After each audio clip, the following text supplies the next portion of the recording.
This just You in. did Yeah. just put rubies, There is I a think. Did nerd I? poll in the description. Somebody did. So it was, You can go down and check it out. Uh, you are required to put rabies before you input any other responses. Otherwise, it won't work. that has been the Um, most popular one so far. Hi, everybody. they're gonna know you didn't watch. We're doing whatever this thing is.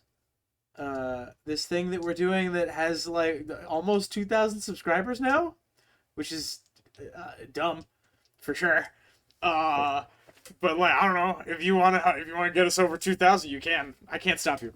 Uh, Nobody can. Mira's here. Oh, hey. Hi, how are you, Tom? I'm fantastic. Michael's also here. Hi, everybody. Go subscribe to them. The stuff will be in the description. We're doing kind of a roundup today. We're talking about Daenerys's House of the Undying visions. And we're going to go through them one by one. We're going to talk about them. Starting with, and I'm actually going to redo this one. We did this one just before recording. This is the description when Dany gets the shade of the evening right before she goes into the House of the Undying. Quote, Dany raised the glass to her lips. The first sip tasted like ink and spoiled meat, foul, but when she swallowed it seemed to come to life within her. She could feel tendrils spreading through her chest, like fingers of fire coiling around her heart. And on her tongue was a taste like honey and anise and cream, like mother's milk and Drogo's seed, like red meat and hot blood and molten gold. It was all the tastes she had ever known, and none of them. And then the glass was empty. And I don't know about you guys, but that seems vaguely familiar. It does. Mm-hmm. Mm-hmm. Yeah. Mm-hmm. It's also independent of being somewhat familiar. Strange, Yeah, for sure. alarming, even. Uh, Familiar, of course, because it seems similar to Bran drinking his weirwood paste. Or uh, eating the weirwood paste. okay. How did Eating Jojen. yeah, how did Danny get a cup of Georgian? That's true. Man, I know Any George psychic says that. child. Well, I was going to say, I know George says that the chapters aren't necessarily in order, but it is a bit of a stretch to think that this Danny chapter takes place after Jojen has been pastified in Westeros. No, That's true. This is Miss Sunday paste. And of Okay. If course, you can't Missandei. make your own Jojen at home, store-bought is fine. Yeah. Uh, uh, You can substitute with another child who has frequent green dreams, if as needed. so, the visions in the House of the Undying, some of them are not YouTube friendly. I think it might just be this first one. So, we're going to take just the first bit of this first one, I think. Yeah. Oh, that's a nerd pull. Dang it. Stop it. We're going to take just the first part of this first one, and then we will describe the rest. So please be this color. Thank you. Crawled over her. In one room, a beautiful woman was sprawled naked on the floor, while four little men crawled over her. They had ratish pointed faces and tiny pink hands, like the servitor who brought her a glass of shade. And then there is additional, less savory things that, if you've read the book series, you know about, and uh, YouTube is not overly fond of. I think that this one is fairly agreed upon by the community. Who wants to take this one?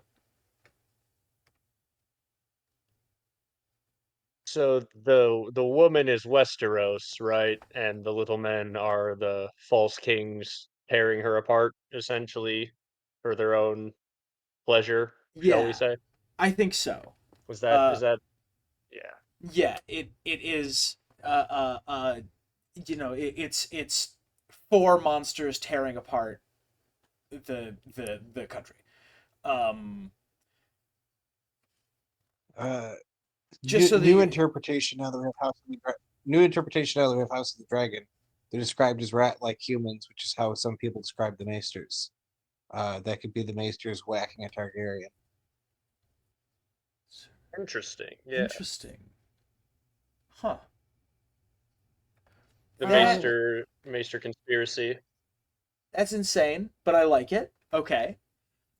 Just to sort of set the stage for everyone, Daenerys is tripping absolute balls and is wandering through the House of the Undying. She has been told not to stray from the path. Um, but she's been told not to stray from the path by an individual who is, I believe, at this moment attempting to kidnap her. So I don't know how good of advice that is, but whatever.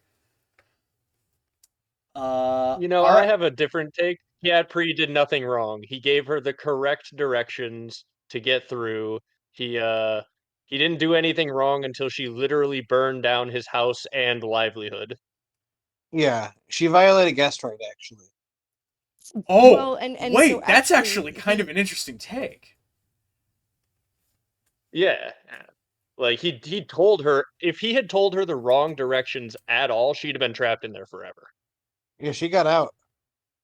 yeah, she I wanted to talk to the Undying, and his direction sent her to the Undying, not unlike Bran arriving at Bloodraven's cave.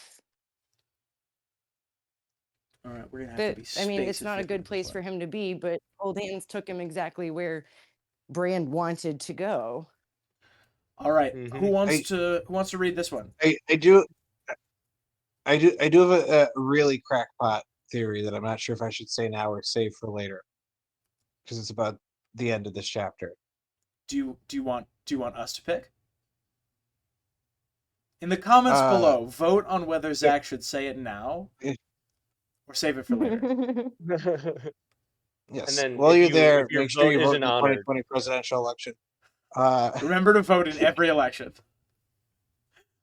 everybody, make sure you especially vote in the 1960 election. It looks like it's going to be close. especially this one.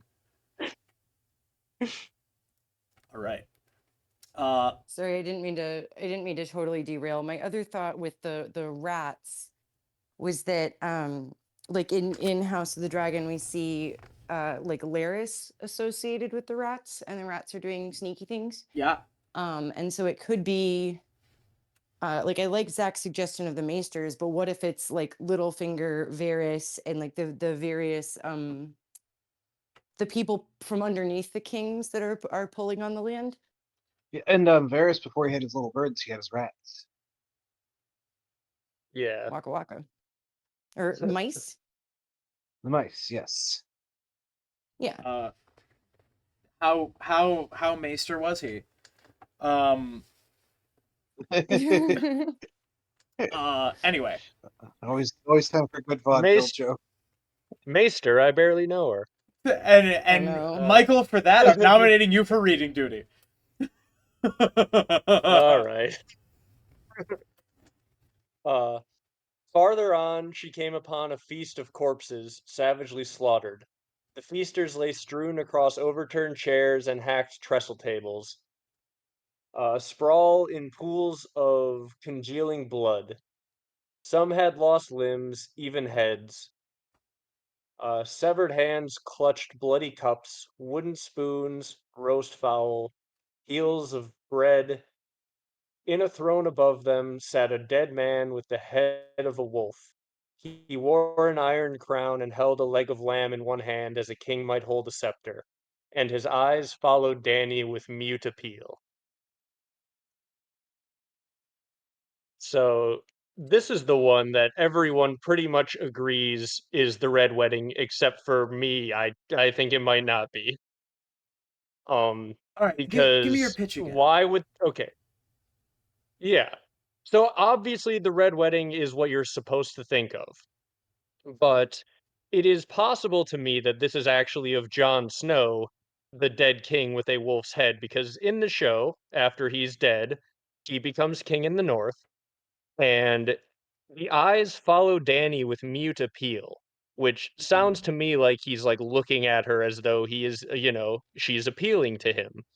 Whereas Robb Stark is dead and will stay dead long before Dany ever gets to Westeros. I Whereas Jon Snow, like, will be resurrected with the head of a wolf because he's going to be merged with Ghost mentally, probably.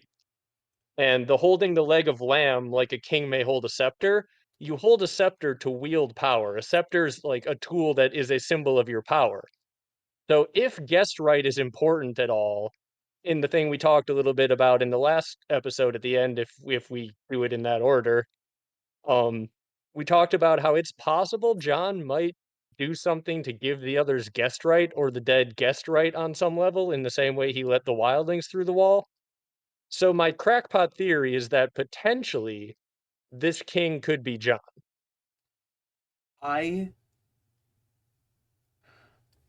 I think John, that John, John is let me literally the king of the dead, and Dany is metaphorically the king of the dead, queen of the dead. she is called the Queen of the Dead by us. Yeah, Um, but yeah, we most important so theory. a couple of points. Um, First, this was a book before the Red Wedding. So like light continuity differences between Vision and next book may be expected. And I think in this case appeal like mute appeal, um I read that as asking for help without talking. Um uh uh an appeal for Yeah. aid, not like I Yeah, here's the, fair enough. here's the, here's the Now, with that thing. being I said, googled mute before we appeal. move on, with that being said, It, I think that's a really It, interesting idea, and we should explore it more. Zach, I'm sorry. Go ahead. I, it, I did no. I did Google mute appeal, and internet moderation has ruined it because it's all people appealing the mutes they got on different websites and video games. Although I would like to offer that up as a possible explanation that this person with a wolf's head on a throne with dead people around it was like, It's been "Hey, banned can I from type in Danny's Roblox server. again?" Danny, I understand it's a Christian Minecraft server. I'm very sorry. Yeah. I would say I'm not saying it's definitely not the Red Wedding. I'm sitting here going, okay, there's a chance that the Red Wedding is what we're meant to think until the end when Jon Snow is feasting with the dead and he turns out to be the king with the wolf's head. Because, again, Robb Stark has nothing to do with Dany, like, really at all. And most of these things that she ends up seeing kind of seem like they do, you know? But yes, it is very heavy Red Wedding vibes to the point where if guest right's not important at all, then this will end up being the Red Wedding. But if guest right ends up being important, it could be John, and George could be doing a sneaky. Well, I think that it's very reasonable that it could be both, right? Like different Yeah, things yeah. interpreted and different things like happening cyclically is fairly common in the series. Uh, so like yeah. if there's another like tableside disaster, Mm-hmm. that absolutely Mm-hmm. could be both. Mm-hmm. Yeah. There is one. There is one, Tom. I'm very excited to talk about it. There is one A tableside disaster. Ooh, A feast of corpses. There's actually two more. Spoilers, House of the Dragon, probably season 3, but major spoilers for House of the Dragon. How far ahead I should they skip? How far ahead should they skip? Like a minute if they uh want to avoid them? I mean go this is gonna the whole kind of 90 seconds. yeah, at least 90 seconds. You know what I'm gonna say? I'm gonna say let's do. I've actually been thinking about doing this like a let's spoil House of the Dragon video. Would you like to save that for there, or do you think or do you want to fire Well, away on it now? no, this I can make it really quick. Okay, go ahead. So during the war in the Riverlands, this was a tactic that was used, and I can't remember exactly where, but it was going from west to east that Oh the yeah, river lords were doing this. Yeah, and they set up this feast of corpses to like trap part of the Green's army. hell yeah! And it One was of the like coolest really fucking sick. yes, yeah. Yeah. And there's a lot of imagery around there of like the old first men kings, including Torin, the king who knelt. I'd have to look at a map. I'm on my phone. This is purely off of memory. But we also see that with Theon. So this is no longer spoilers for House of the Dragon. Theon as Reek. No, maybe it's before that. I can't remember. But I think it's as Reek because he's back in Winterfell and he has a dream where he's at a feast with all the people who are dead. Yeah. Captain Yep. Shale and Rob and Ned, like all the people he's either was responsible for or felt responsible for. It's It it's mhm. it's before the Red Wedding, I think, but like it because then Rob and Greywind walk in and it like foreshadows the Red Wedding a little bit, doesn't it? Yeah, okay, so it's the first time he's in Winterfell, not when he's back. I think so. Um, yeah, but so the other part of it is that George Martin loves this idea. He titled the fourth book "A Feast for Crows." Yes. Yes. So this whole corpse feast thing is just something he's really interested in, and so I would argue that it's kind of all of them. And Um, the historic thing he's drawing from that inspired the Red Wedding was a feast where the guests were murdered. And that's clearly a historical event. I think it's called the Black Feast. oh, Uh, Magor did that too. yeah. Clearly, it's one of his favorite historical events. And also, the Rat Cook is a little bit of a black feast, especially when it's of people who literally, take the black up in the wall, Castle Black. Well, it's actually at the Night Fort, but very similar, like uh, vibe there with the actual event. It's an obsession of his. You can tell he gets really giddy about feasting with corpses. Presumably, he really likes uh, Oingo Boingo. Like that's got to be like in his background. Uh, Well, and Dead Man's and Party so all the time. so the way that he writes a lot of his visions, they can be interpreted to apply to more than one thing. Like not part of Danny's visions, but Arya hears about the giant toppling Winterfell. And so there are allusions to this in the first book, that like Tyrion casts a giant's shadow because it was originally supposed to be Tyrion taking over Winterfell, Yeah. like in the initial imagining. But then we have Sweet Robin being the giant and knocking over her snow castle. But then later, like if Littlefinger were to take Winterfell on Sansa's behalf, Littlefinger's sigil is the Titan of Bravos. So again, the giant taking Winterfell. So Ooh. y- yeah.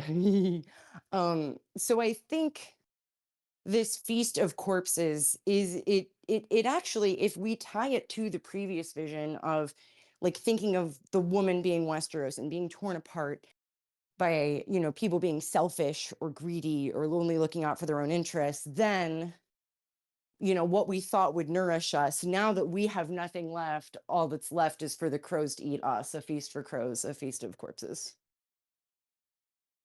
Yeah, George definitely likes to garden his way through his visions as well. Like as you said, I think he like kind of applies it to certain little things in case he doesn't actually pay off the bigger things. We can just be like, no, no, it was about that one. You know?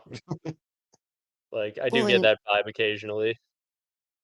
well, have you guys talked about, I'm sure you have at some point on this channel, the story that Germ told in an interview about, I can't remember which king it was, but he, like, there was some prophecy or fortune that he was going to die under the walls of some castle So he avoided that castle and then like died outside of an inn under a sign with a picture of that castle. And That, this is yeah. supposedly a true story. Like this is something historical that actually happened, and Gurm delights in this, which I mean I kind of Yeah. do too. Yes. But Yeah, so that's I yeah. sorry. No, I was just gonna say that definitely is very like much like how George handles all his prophecy. Like that if any real life incident is the inspiration for how George handles prophecy, it's that one. Yeah. There's always a irony to it. Yeah. Unless you guys would like to dial in a little bit more on corpse feasting. So that's the second vision. Wait, Tom, Yes. you know what else is corpse feasting? What's corpse feasting? Cannibalism. It sure Yeah, is. eating Absolutely. Yeah. And that is like the biggest motif in the fifth book is just everywhere is cannibalism. You can't turn sure, over a rock without people eating people. and there's a lot of implications. It's going to get a lot worse before it gets better. People eat people. Oh, why should it be? God, dollar. Oh, wow, I wasn't expecting that poll. Dollar said is talking about eating people all the time. It's like his favorite pastime. Yeah. Yeah. Why is Dolorous Ed at the wall? He I ate don't think we somebody. know. No. Yeah, He said I'm he was told that the women love a man in uniform, and that's why he joined. And then he would later learned about the vow of not fathering children, which was a real bummer to him. I don't know if that's him joking or being serious, though. Nobody does. Yeah. well. It's He's a tullet, right? used to be infested with rats, but the spear wives killed the rats. Now it's infested with spear wives.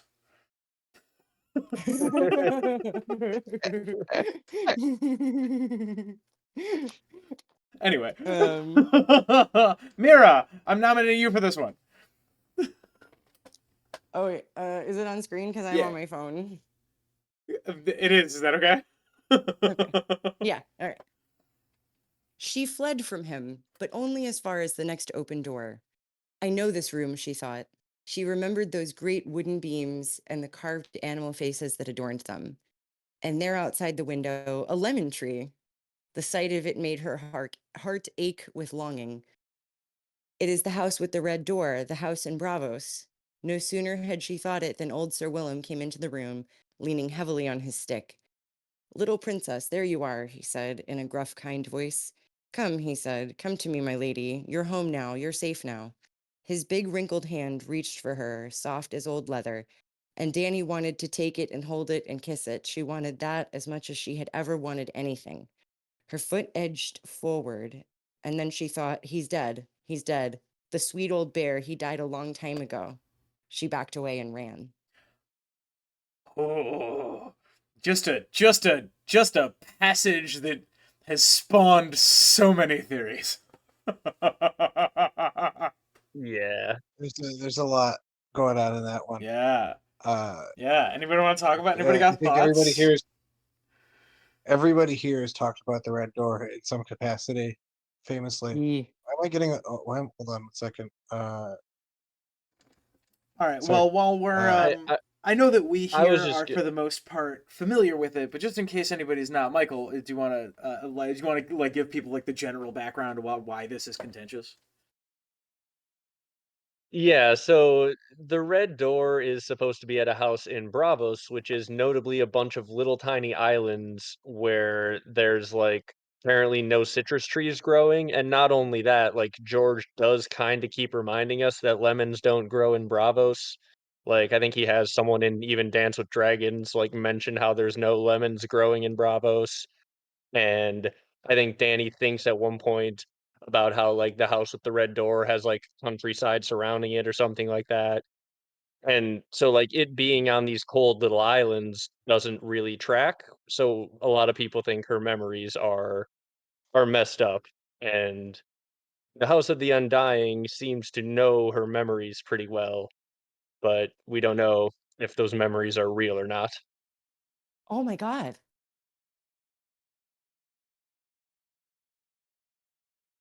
Is there a No, follow up to that, or is that it? Well, no, because Michael's absolutely correct. No, not only are there no lemon trees in Bravos, there are no trees in Bravos because when Sam is there, he can't get firewood. It's in a lagoon.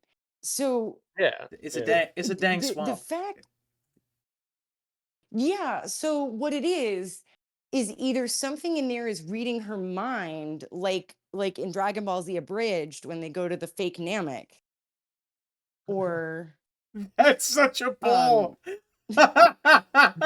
Yeah. can Uh-huh. you imagine though?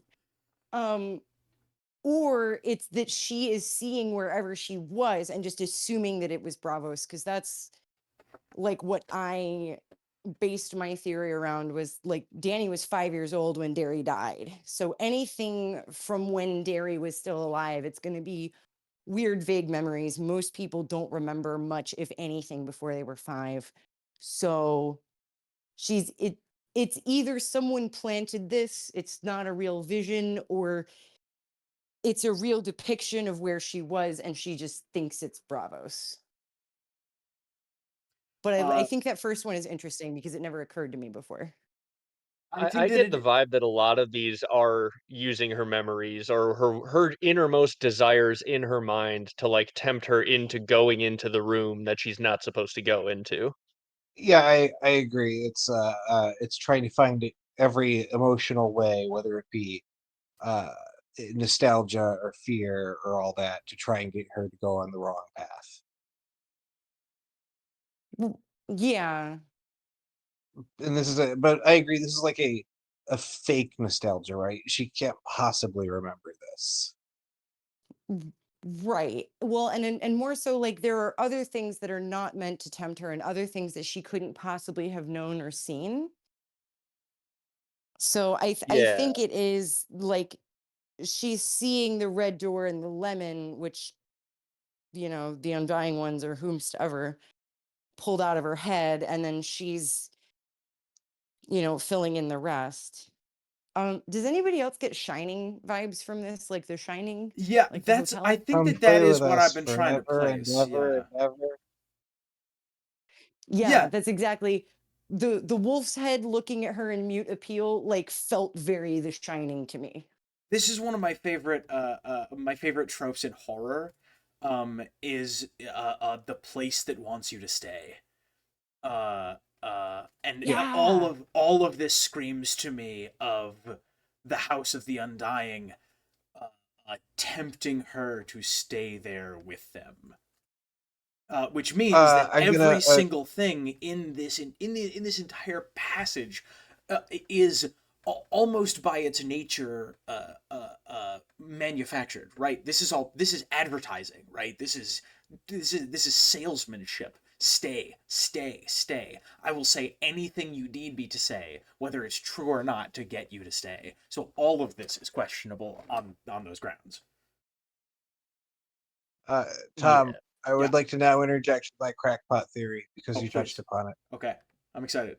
I can't wait. I'm forgetting the name. There's this old creepy pasta. It's not as old as this story is, but where you would walk through a door with a number upon it, and each door would get progressively scarier. So the first one is just a regular room, and then there's a room with some cheap Halloween decorations.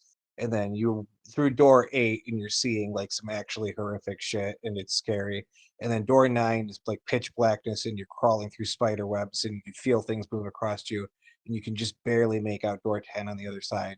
And then eventually you make it to the other side, you're out, you drive home, you pull in, you walk up to your door and you see 11 over it. Oh my Uh, god. yeah. My thought Hmm. is, uh, does Danny actually make it out at the end? My Oh, crackpot theory oh is yeah. Danny's Oh still my in there god. and somebody else walked out. And that person thinks they're Daenerys, but the Daenerys we see from here on out is an entirely separate entity. Uh, Or All of Danny's chapters take place inside the house, unbeknownst to everybody else. Yeah, this the is the this is opening Rick, chapter of her Winds of Winter is her getting out. this is Rick and Morty that you're describing. This is this is the episode of Rick and This Morty is when they the leave their toxic selves behind.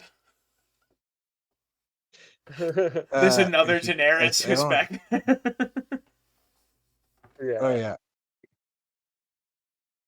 She runs into a blue version of herself. Does anyone have any more thoughts on I on the that? red door thing.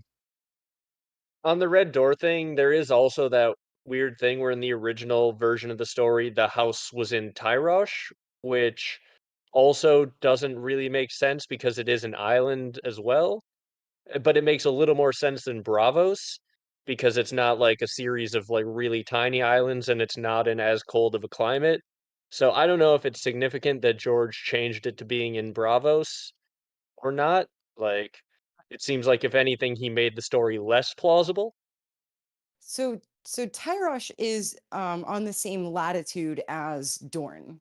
Right, right. Um, and so can I do a very quick shameless plug? I won't describe my theory, but Oh, what the heck you um, talking about? What this freeform shit? Do whatever you want. okay, okay. You So I want to won't turn give it this all into a chess away. video? We'll turn it into a. Who cares? Nobody's watching this. Um, And if you're not watching this right so now, put it in the comments. yeah.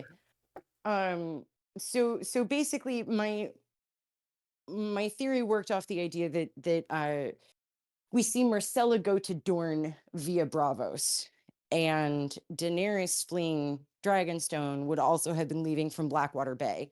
So Willem Darry presumably wasn't a stupid man, would have had the same idea as Tyrion.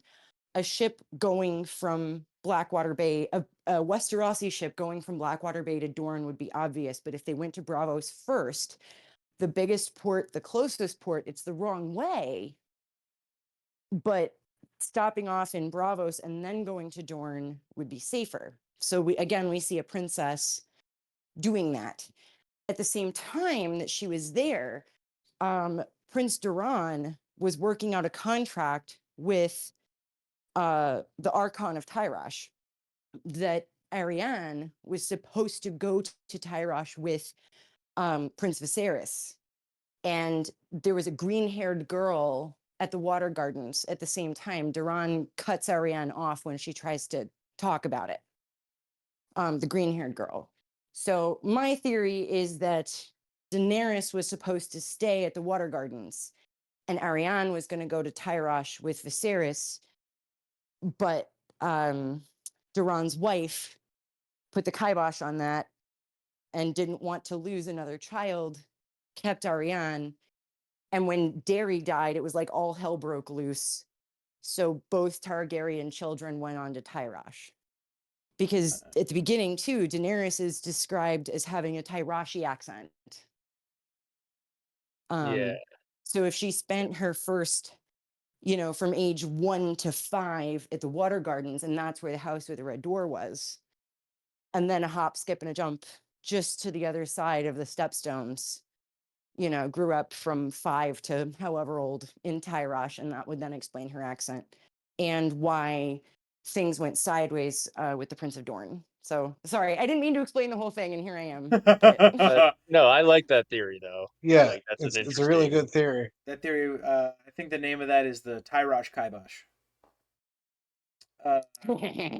Got him. Please continue if you want to elaborate. If anyone wants to elaborate or respond, go ahead because I'm about to launch us into some more crazy shit. It only gets crazier from here. It does. It gets Yeah. like we're on vision number 4, and we are in tier 1 crazy. Here we go. Between this one and that one, it is the long hall went on and on with endless doors to her left. and only torches to her right. She ran past more doors than she could count, closed doors and open ones, doors of wood and doors of iron, carved doors and plain ones, doors with pulls and doors with locks, and doors with knockers. Drogon lashed against her back, urging her on, and Dany ran until she could run no more. I find that last bit quite interesting. Drogon lashed against her back, urging her on. This, depending on how you read it, that could imply that Drogon is, I don't know, driving, is directing, which is interesting. I'm not sure if it's relevant, but it is interesting. And then we have, oh boy, some more. Let's call this theory bait. Zach, I'm nominating you. Let me give it a read. So what's on screen right now, right? Finally, a great pair of oh boy, yeah, this is theory bait, all right. Yeah, this is theory bait. Let's see. So, finally, a great pair of bronze doors appeared to her left, grander than the rest. They swung open as she neared, and she had stopped and looked. Beyond loomed a ravenous stone hall, largest she'd ever seen. The skulls of dead dragons looked down from its walls. Upon a towering barbed throne sat an old man in rich robes, an old man with dark eyes and long silver gray hair. Let him be king over charred bones and cooked meat, he said to a man below him. Let him be the king of ashes. Drogon shrieked, his claws digging through silk and skin. But the king on his throne never heard, and Dany moved on. Viserys was her first thought, the next time she paused, but a second glance told her otherwise. The man had her brother's hair, but was taller, and his eyes were dark indigo rather than lilac. Aegon, he said to a woman nursing a newborn babe in a great wood bed. What better a name for a king? Will you make a song for him? The woman asked. He has a song, the man replied. He is the prince that was promised. His is the song of ice and fire. Turns to camera 2, winks. He looks up. He looked up That's when he said literally it. what he does. He looked up when he said it, and his eyes met Danny's. Actually, yes, he does. It seemed It seems as if he saw her standing there beyond the door. There must be one more, he said. Though whether he was speaking to her or the woman in the bed, she could not say. The dragon has 3 heads. He went to the window seat, picked up a harp, and ran his fingers lightly over its silvery strings. Sweet sadness filled the room as man and wife and babe faded into the morning mist, only the music lingering behind to speed her on her way. Good goddamn. Now, where do you even start I know. with the crazy directions you can go from all of that? Here's a song of ice and fire, right, Daenerys? Oh. I just had a crazy brain blast. So a lot of these arguably are past visions, right? Like we see King Aerys, arguably even the thing that people take for the Red Wedding is something that has happened in the past.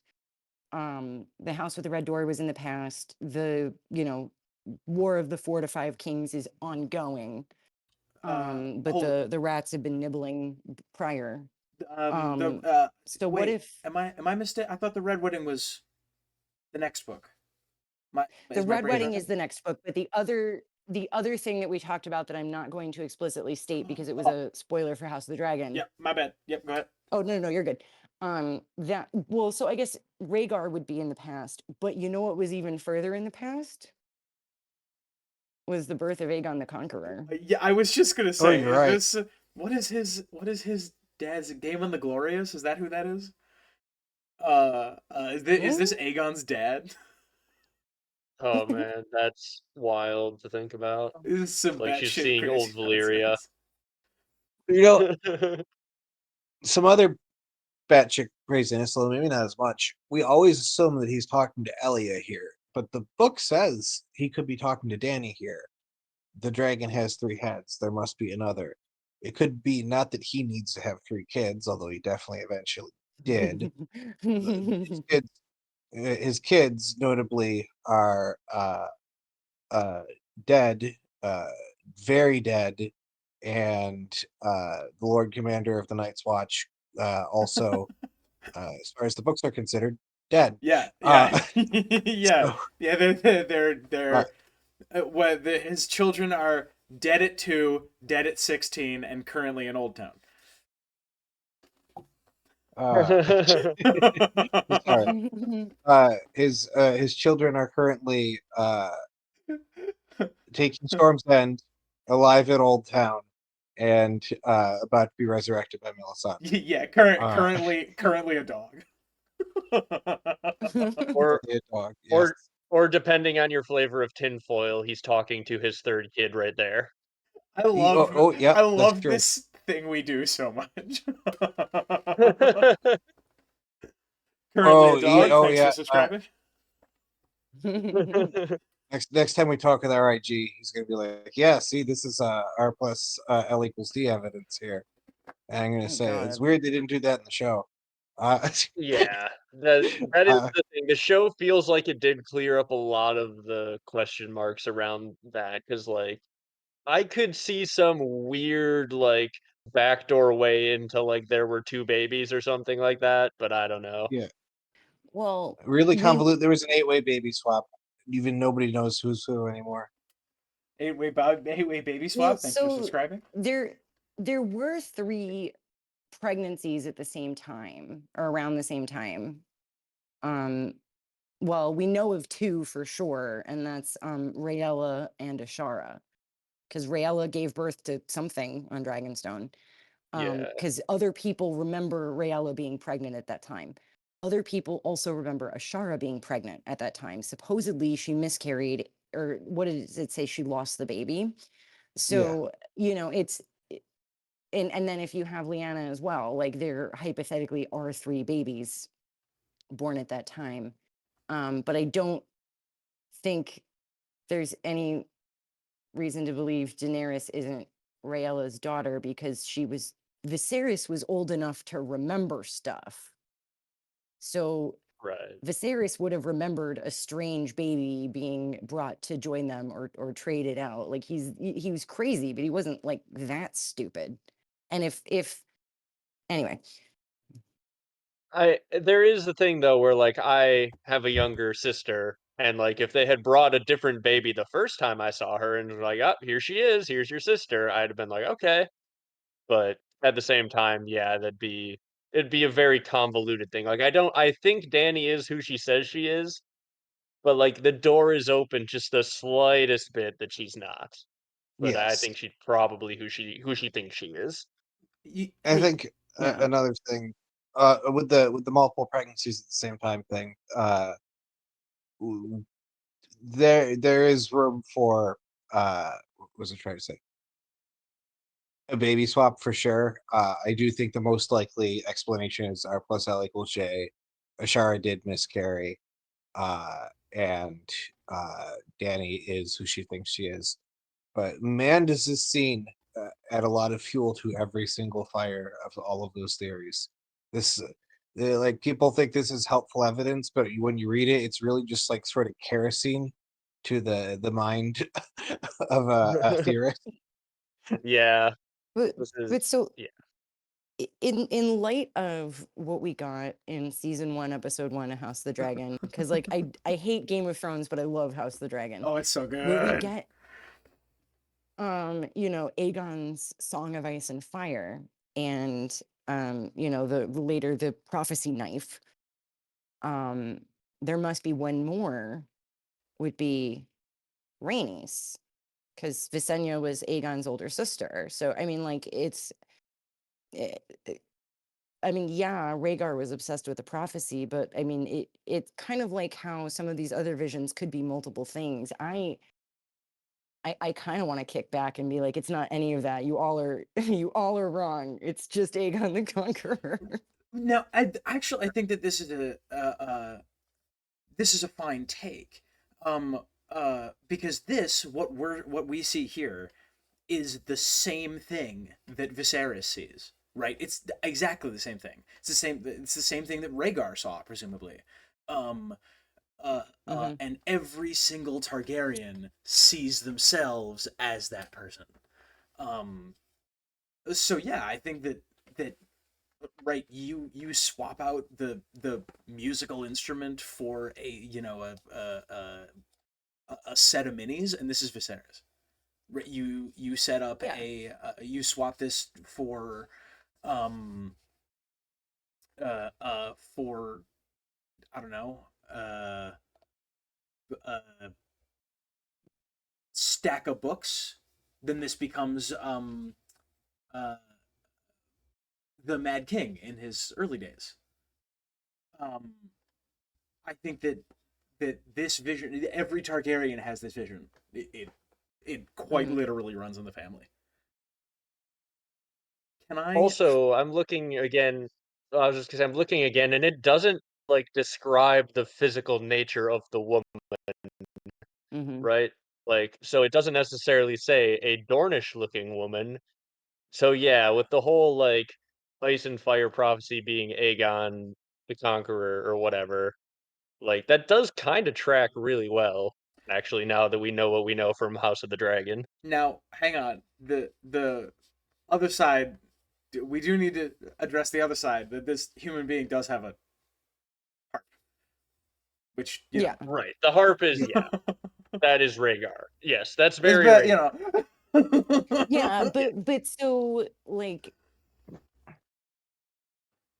it could be that Danny is seeing the vision that Rhaegar saw, but Rhaegar is now standing in place of Aegon the Conqueror's dad. It could also Um be that somebody else played a harp when you just don't know the history of that well. You have Yeah. see somebody with a guitar in your dream doesn't mean it's Eric Clapton. but I like but what if he Tom's looks point exactly that like like Eric Clapton? every no, it's dream, not cream. Excuse me. A cream of spring. Sorry. Whoa. Zach got it. Wait, did I mess that up? No. Cream is the band he was in. That's All correct. right, I'm Okay. gonna press All right. enter. That's I'm a going that's a crazy. that's a All right, I mean, end of the pun episode it goes. cream of spring. There you go. It's in your brains forever, folks at home. I hope you have a good time. Baby swap do do do do do do. Baby swap do do do do do. All right. All right. I'm predicting now there'll be exactly one Eric Clapton joke that makes it through our censorship in the comments. I know I what would. joke you're thinking of making. I'd like to briefly talk about something that isn't even baby swaps, and I know that's gonna surprise some people. This line I think is interesting. Drogon, let him be the king of charred bones and cooked meat. Let him be the king of ashes. And then Drogon shrieked, his claws digging through her silk and skin, but the king on his throne never heard. Drogon becomes extremely agitated.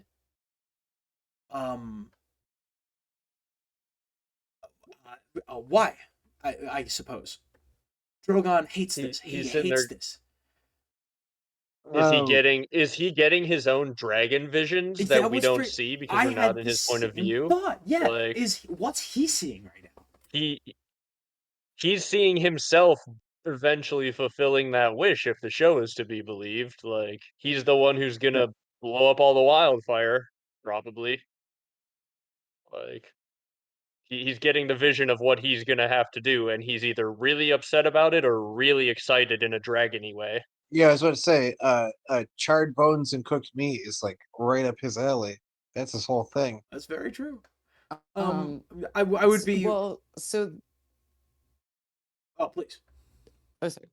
I was gonna say that we talked about this, so this is some real tinfoil here. But in our therapy episode, we talked about the idea that that it's Rhaegar's spirit in Drogon, because Rhaegar was born just outside Summerhall and he was meant to die. And Dany's baby Rhaego, named for her brother, supposedly was full of grave worms and had been dead for years. And so it was almost like her baby died so that Rhaegar could live, and that is the spirit that went into her dragon. And so it could be like, and again, total batshit tinfoil. But I like the idea that like Lyanna is in Ghost and Rhaegar is in Drogon, and so it's like, oh my god, Dad, you're such a piece of shit, and I hate you. And That is good. Like my take on the souls that went into the dragons is Drogo went into Drogon when he was burned on the pyre, Rhaego went into Rhaegal, and Miri Mazdur went into Viserion. Because later in this chapter, Dany sees Miri with a dragon bursting forth from her brow. So I think that Miri is in one of the dragons for sure. yes, and so I don't want to give away, because I finally finished recording and editing the audio for the longest video essay I've ever done. It's going to be coming out soon. Three Heads Has the Dragon. But yes, Miri singing specifically, I think is really important, and like she was a key component in that recipe, and I think that is what we're seeing. But I agree overall that like the dragons are sentient, and I think in a lot of ways are like the dire wolves of the Starks. And like I read this as him just reacting to Dany's fear. Interesting. That The is way like also that is mhm. probably the most like straightforward, probably correct answer. Well, I was actually going to give a Like different, he senses. a slightly different, straightforward answer. That like I think the most surface level reading of this is Drogon is shrieking at Dany, tearing at her silk and being like, "Yo, dude, we gotta go." And this urges Yeah. her to move on, which, by the way, is exactly what I'm gonna do to us. Yeah. Because it's You, not we this could be it's we could be on this bit forever. Yeah. We could be on any yeah, of these bits forever. it's gonna come up again at the end, and I think that ties it together really, really well, because it's not the first time Drogon has like urged her forward. Yeah. Yeah. Yeah, like immediately before that, Drogon lashed against her back, urging her on, which is just so interesting. I don't think I had a full understanding of how long she's in there. It seemed as though she had walked for another hour before the long hall finally ended in a steep stone stair. Uh, Man, this stuff is good. Okay. Yeah. Uh, yeah. You know what? We're gonna do this whole one, and I'm gonna read this one.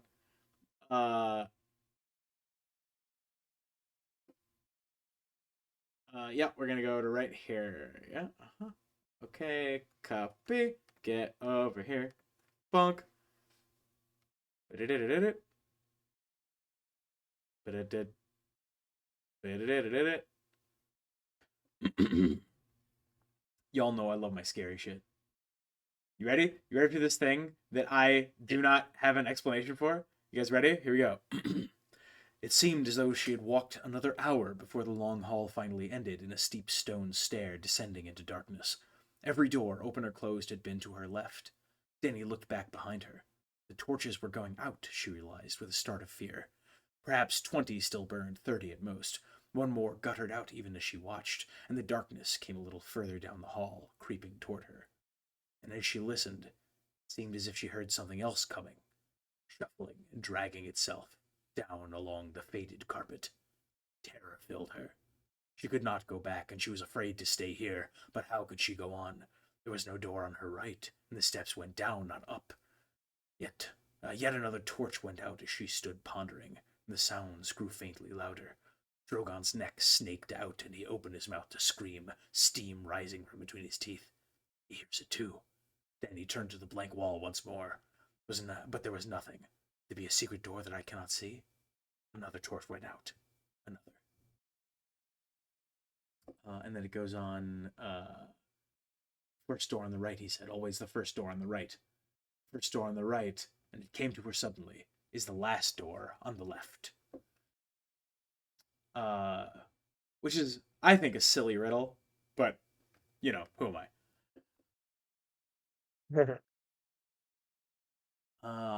Yeah, I mean, it's, you know, Yeah. it Oh, technically is a thing. you know what this reminds me of is Tyrion when he's meeting with the pyromancers. Aren't they putting out the lamps behind him as he's leaving? Oh, yeah, I think that Because they they are. said like, oh, uh-huh, and that's in the same book. Yeah, they're like, we never leave fires burning here. It's a good Yeah. way Mhm. to it's a good way to explode. Yep. Okay, so see, the thing about this is it's terrifying, Yes. and I don't actually know. Is this explained later? Do we know? Do we learn what this is? No. No, We'll get yeah, there in a few minutes, but uh, do we know what this is in the context of the book? no, that I'm gonna that take is that as a weird. no. Yeah. No. Yeah. Somebody want to explain to me what the Kentucky Fried Fuck that is? What? Excuse me? There is something shuffling and dragging along the carpet behind her. Excuse me? One of My Welcome to thought the. here with how sorry, go ahead. I was just gonna say, welcome to the Overlook Hotel, Tom. I know this is not. It's not good. That's not good. I don't like it. I don't like it at all. No, In fact, I hate it. I also the movements here. I am not convinced Danny did the right thing. the This could last door be. on the left. Yeah, I am not convinced. The secret door, last door on the left. When I was reading this, I stopped and thought, I'm not confident she didn't just fall into a trap. Yeah, that's well. And in fact, Danny is not confident. All right, let's see. She flung herself through. Beyond was another small room with four doors. To the right she went, and to the right, and to the right, and to the right, and to the right, and to the right, and to the right, and to the right, until she was dizzy and out of breath once more. When she stopped, she found herself in yet another dank stone chamber, but this time the door opposite was round, shaped like a mouth. What? Wait. Yeah, just like the Black Gate is. Huh? Mm-hmm. Well, the one thing I was gonna say about the thing shuffling along as well is like I think that the House of the Undying parallels the Night Fort in a bunch of ways, and like, is there any Night Fort story that is like reminiscent of? Like, Mm-hmm. isn't there something that shuffles or shambles along and you just hear it? Like, Yeah. The in, thing that comes in the night. You know what In the else? yeah, night, yeah. that's it. You know what else this reminds me of? This reminds me of people getting lost in like Gorm's ways. Mm-hmm. Oh Yeah, yeah. Yeah, like getting lost and taking wrong turns alone in the dark while being hunted. This reminds me of the yeah, tunnels under the wall. yeah. I think there's a Yo, lot of like Night Fort parallel there. this shit Mm-hmm. absolutely rocks. Okay, we did that. Okay, who wants to do the Pyat Pree section? Michael, it's your I can turn. do the next one. You want to do the Pyat Pree section? When she stopped, she found herself in yet another dank stone chamber. But this time, the door opposite was round and shaped like an open mouth. Pyat Pree stood outside in the grass beneath the trees. Can it be the Undying are done with you so soon? He asked in disbelief when he saw her. So soon, she said confused. I've walked for hours, and still not found them. You have taken a wrong turn. Come, I will lead you. Pyat Pree held out his hand. Danny hesitated. There was a door to her right, still closed. That's not the way, Pyat Pree said firmly, his blue lips prim with disapproval. The Undying ones will not wait forever. Our little lives are no more than a flicker of a moth's wing to them, Danny said, remembering. Stubborn child. You will be lost and never found." She walked away from him to the door on her right. "No," Pyat Pree screeched. "No, to me! Come to me! To me!" His face crumbled inward, changing into something pale and worm-like. So, more evidence for my Pyat Pree did nothing wrong theory. The only time Pyat Pree does anything wrong, it's not really Pyat Pree, it's a fake Pyat Pree. And like, the next line is Dany left him behind entering a stairwell. Done. We never talk about it again. It's done. We're gone. We never address this again. We everyone in this story is going to die, and we're never going to talk about it again. What the fuck is that? I love this chapter so much. What the fuck is that? Someone tell me what the fuck that is. Spooky Well, and gross. It's like you were saying earlier, Tom, the haunted place that wants to keep you there. Oh yeah.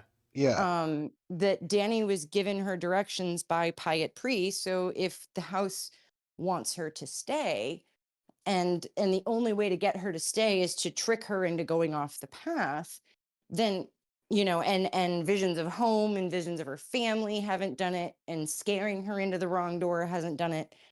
Then the person she trusted, whose directions she's following, now giving her new directions, would be great bait. Agreed. That's what Agree. it is in my opinion too. Yeah. Like it's a very clever trick that she does not fall for. How to phrase? This reads to me, this whole story, yes, it does read to me as a location controlled by powers that want you to stay. You know? But this, like Moria. Moria is a good comparison, right? I just finished reading Lord of the Rings. Moria is a good comparison. Moria is controlled by orcs and a Balrog, but orcs and a Balrog are not the only things in Moria. The Watcher in the Water is a good example. The Watcher in the Water is a completely independent entity. Shelob is a completely independent entity. I don't know what this thing is, but I don't think it's the house. I think that this is something that lives in the house. Yes. Maybe something that got trapped there long ago that wants to trap others with it. Yeah, this is something that wants to eat Dany. Well, so but it's sorry, Zach, you go first because my thing is gonna yeah, no, my thought is kind of with don't take a wrong turn. My thought isn't just that you'll be stuck there. It's that somebody else who's stuck there is going to find a chance to get you out. This is like a sort of hell that, or some sort of like place where you're desperately trying to get out of, but the only way to do it is to have somebody else take your place. So all these different like attempts, it's not just the house getting you to stay. This is different damned doomed people desperately trying to do anything to get Dany to take their spot. That could work too. Yes, just like Bran in Bloodraven's cave. And I know, Tom, you scoffed a little bit earlier when I said this. But this is actually like half of the premise for my entire Fae of Ice and Fire series. The House of the Undying is snaked through the grove of the black weirwood trees. And we know that there is Bran's monster, Cold Hands, and then Bloodraven, and then the children. We have all these green seers connected to the roots of the weirwood, but Leaf tells them not to go lower. Like there's the river and stuff, but they're told not to go off exploring. And so also part of our therapy episode, we talked about the idea that like it's not even necessarily the children of the forest or the weirwoods that are the gods, but like some greater power that the green seers are tapped into, much in the way like the the warlocks and the Undying ones are tapped into whatever hellish thing is underground and connected to the black weirwoods. And so the way the House of the Undying is described, long and low, with crumbling tiles around the outside, and it has a roof, and like there are real world examples of burial mounds with tiles on the outside and even a roof, and burial mounds that like will snake through a grove. So I think that's exactly what this is meant to be reminiscent of. And I think whatever is trying to get Dany is the same thing, or the metaphysical sibling or whatever of whatever's trying to get Bran. And I think that's why we're getting all these parallels to the Night Fort, Gendel and Gorn, the tunnels under the wall, because all of those tunnels and burial mounds are connected to the White Weirwoods. Jesus So anyway, fuck. I'm gonna stop talking now. The something is trying to body swap with Bran theory just got a lot more appealing. Yeah. Yeah. The you also mention if it is a grave, there are things, the grave worms, right? That's a phrase that I think is used in A Song of Ice and Fire, like full of grave worms or something. And the thing that he turns into is pale and worm-like. So, yeah, could be a grave worm. It's strange Hmm. beforehand you didn't say, Danny, and this one is actually time sensitive this time. Would you still love me if I was a worm?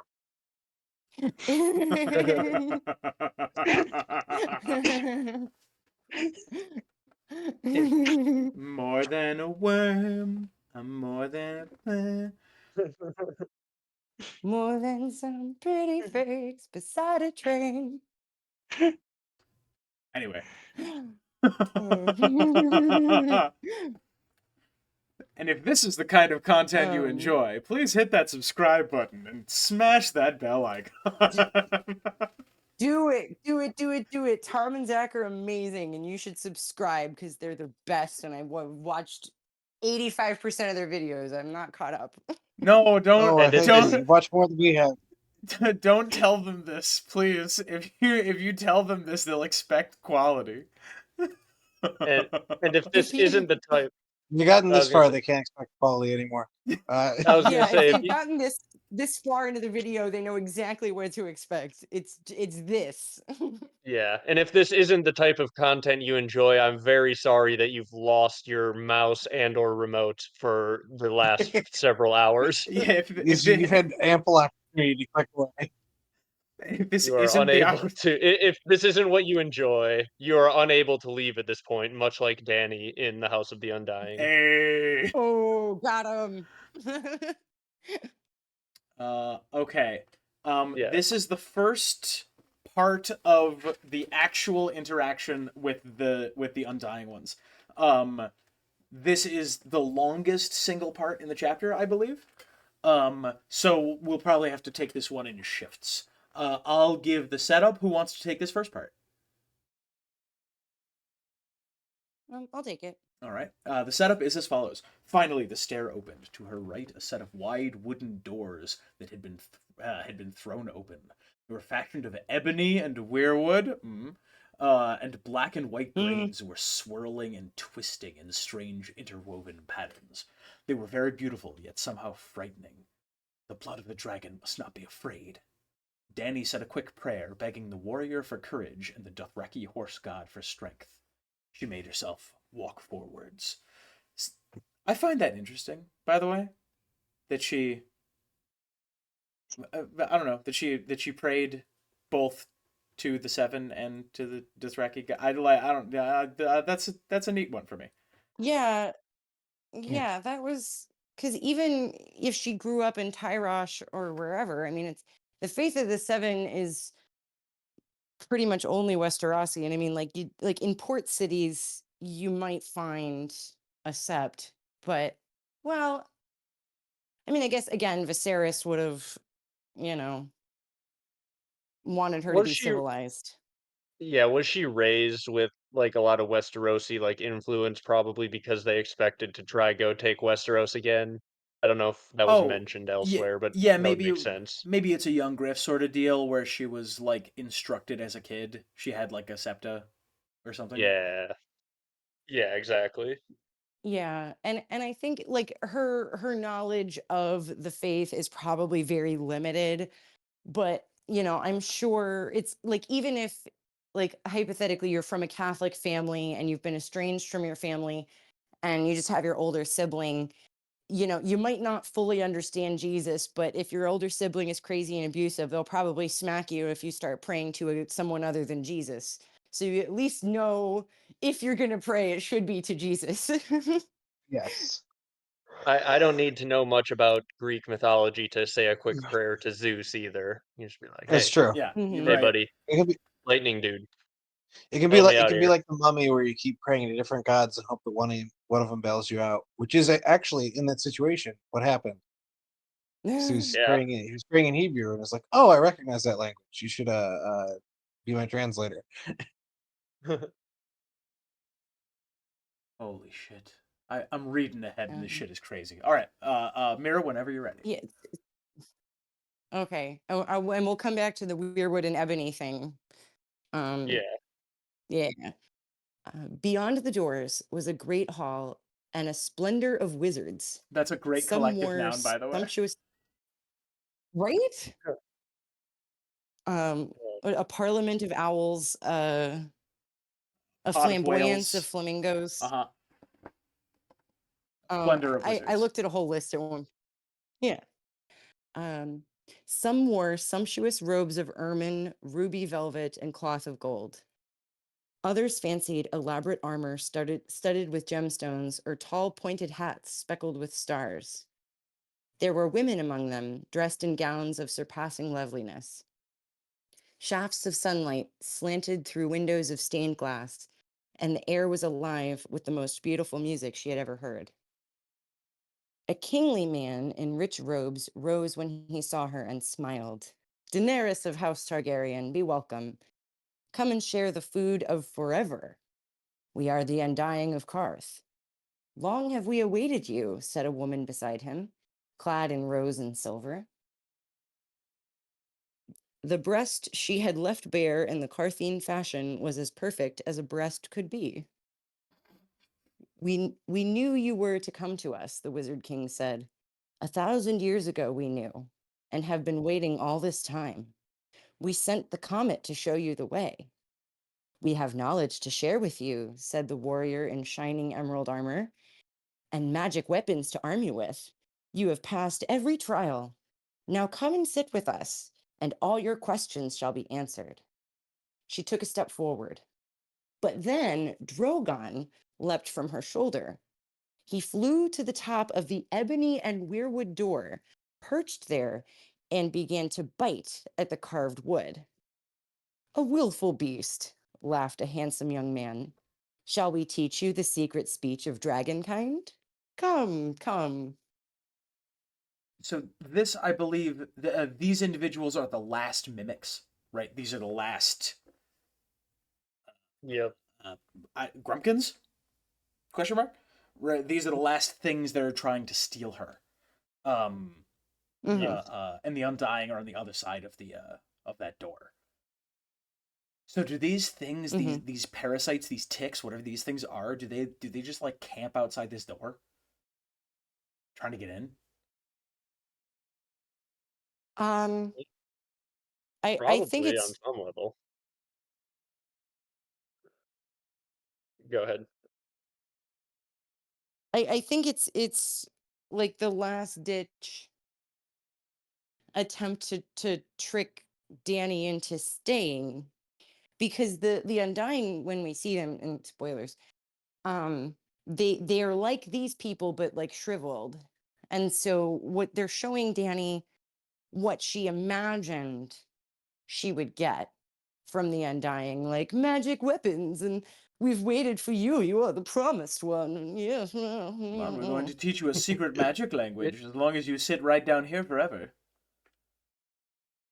Mm-hmm. it is it is also George, I think, doing a little bit of, because he does kind of view immortality as like the prison of immortality and like a curse rather than like a good thing. So I think this is like the thing that everyone kind of expects, like, oh yeah, being immortal is great and you get to be a wizard forever. And then in the next room, you get George's version of like actual immortality where you're like trapped there and cursed and whatnot.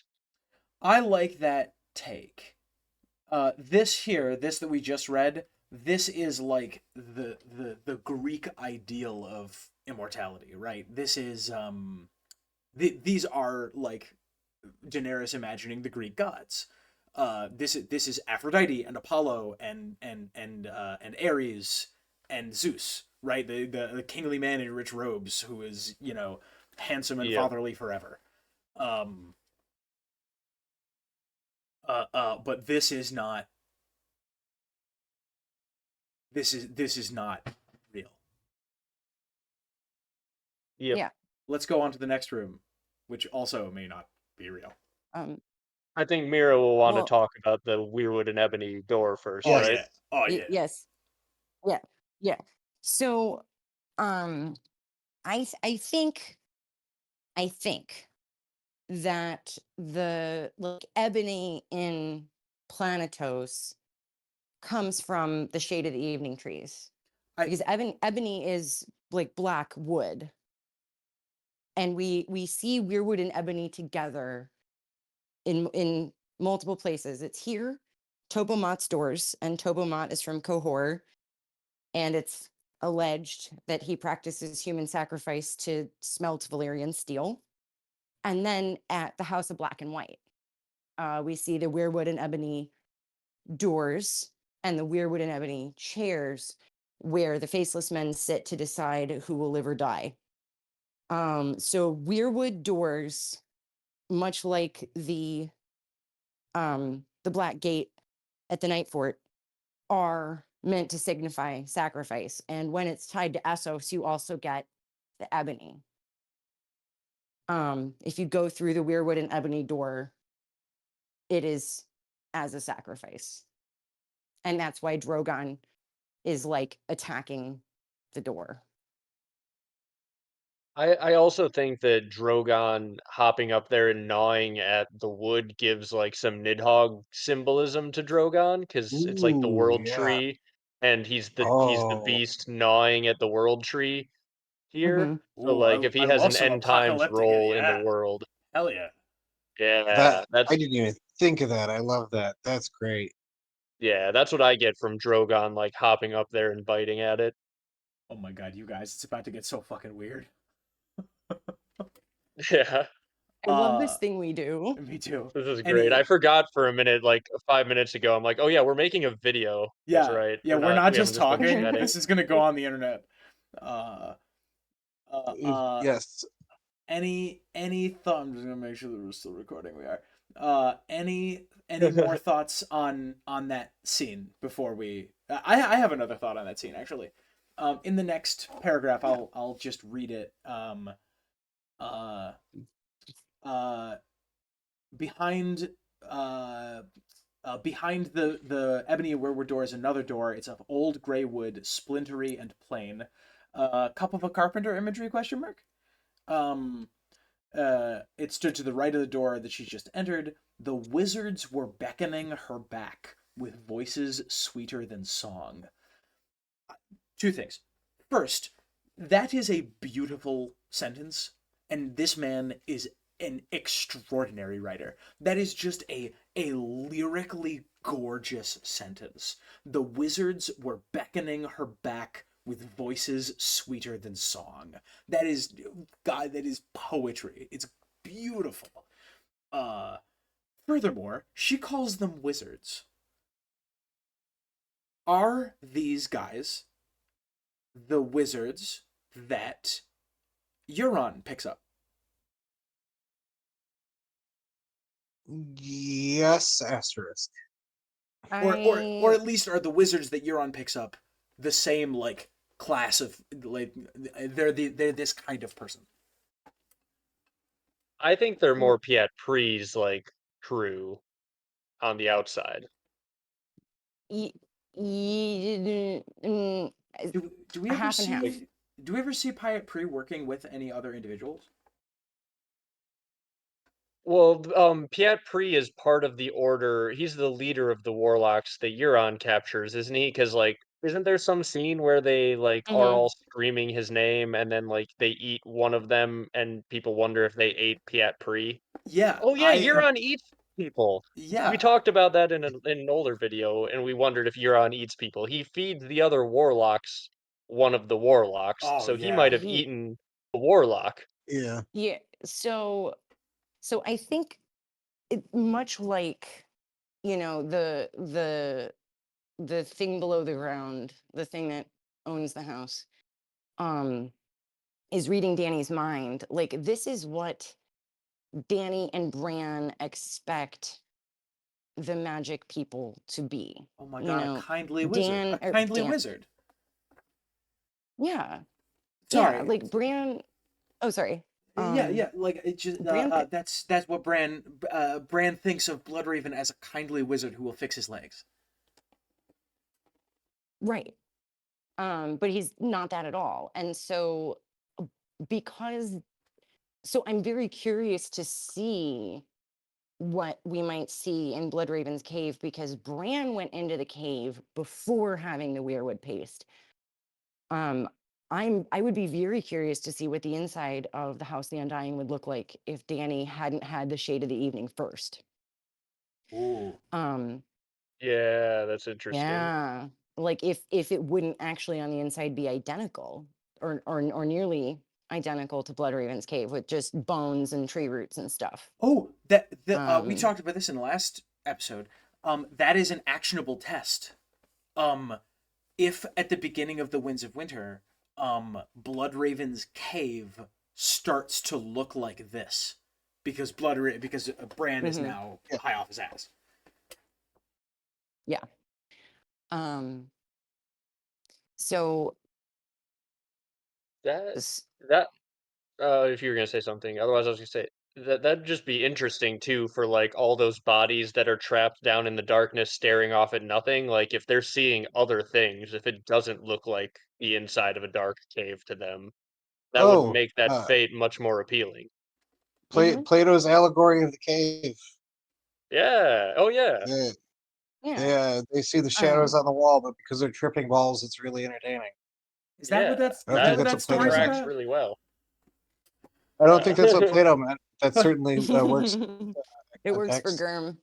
Yeah, The It other close works for enough. Gurm. And the allegory of the cave was if you had been only ever in a cave watching shadows on the wall, you would not know there are other aspects of reality out there waiting for you to discover. And that's why you can't discount something out of hand purely because you have not observed it. Kids these days always on yeah. TikTok. Um, Plato's allegory of the algorithm. Via Plato's uh, algorithm. Plato's algorithm. oh Yeah. no. Algorithm of the TikTok. Uh, Um, I I've gone insane. there was something else that you pointed out, Tom, with the at the very end, Oh yeah. sweetly, that George often, if something is sweet, it's typically sweet with like the reek of death or decay. That something sweet is often Yeah. um dangerous or unnerving or what have you. Yeah, it's rotting. If someone has yeah, sweet breath. So I think his choice of words there is, I mean, obviously deliberate, like you were saying. It's beautifully written, but also like sweetly. Yes, when you smell something sweet in the dark forest, do not go toward it. Hmm. Uh, Zach, would you like to do this one? It's weird Sure. as opposed to the rest of them. I Would you guys agree? I think it gets weirder with every passage. Yeah, pretty much. Please. A long stone table filled this room. Above it floated a human heart, swollen and blue, yet still alive. Wait, what are you cackling about? It's just I don't know. It's just like George. I feel like I don't know if there's a human heart in the room. I feel like you describe that first or last, but you went with the table first, right? Wow, this is a lovely table you have. Also, decorating wise, what's up with the floating human heart? You have a stone table, a human heart, and like really nice lighting fixtures. I'm sorry. Go ahead. Go ahead. Ooh, is this Coca-Cola wood on the countertop? Uh, uh, uh,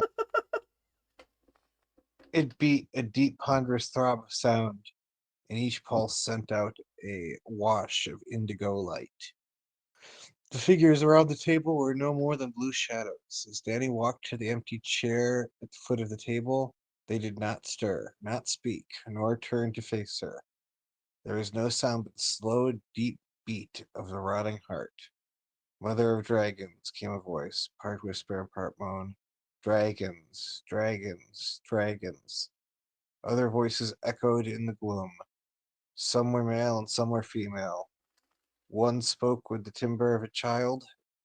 The floating heart pulsed from dimness to darkness. It was hard to summon the will to speak, to recall the words she practiced so assiduously. I am Daenerys Stormborn of House Targaryen, Queen of the Seven Kings of Westeros. Do they hear me? Why don't they move? She sat, folding her hands into her lap. Grant me your counsel, and speak to me the wisdom of those who have conquered death. That's just that's just batshit fucking crazy. Yeah. A lot. It's just like one of my favorite like pairs of sentences in this entire book series. A long stone table filled this room. Above it floated a human heart. Uh, Um, and my brain, I don't know about you guys, my brain absolutely reads this as the heart is huge. It's enormous. It yeah. fills like Yes. the Yep. upper half of the room. I don't think that is said anywhere though. So I think it's actually a regular sized human heart floating in the center of the room. That would make sense as to why she didn't notice it first, if it's just like a normal size heart. Yeah. You Oh, Make see a make a blue little thing more and you don't sense. internalize. what a nice table you have. Oh, and where did you get this heart?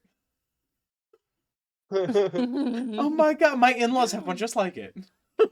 Oh, Oh, good god. so you know what this reminded me of, like the first time and also subsequently, and then every time I forget. I Uh-huh. um, I haven't read the book, but do you guys know Neil Gaiman's Stardust? I don't. I don't. So I've read one Neil Gaiman. like I said, I haven't read the book, but I have watched the movie a couple times, and from what I understand, at least the first half of the movie is pretty true to the story. It starts changing around the Sky Pirates, but um the plot of the movie is this guy from this podunk town sees a star fall out of the sky, and he follows it because he's gonna take it back to this woman he wants to propose to, and in doing so crosses over into the magical fairy world. um, but he's not the only one seeking the fallen star.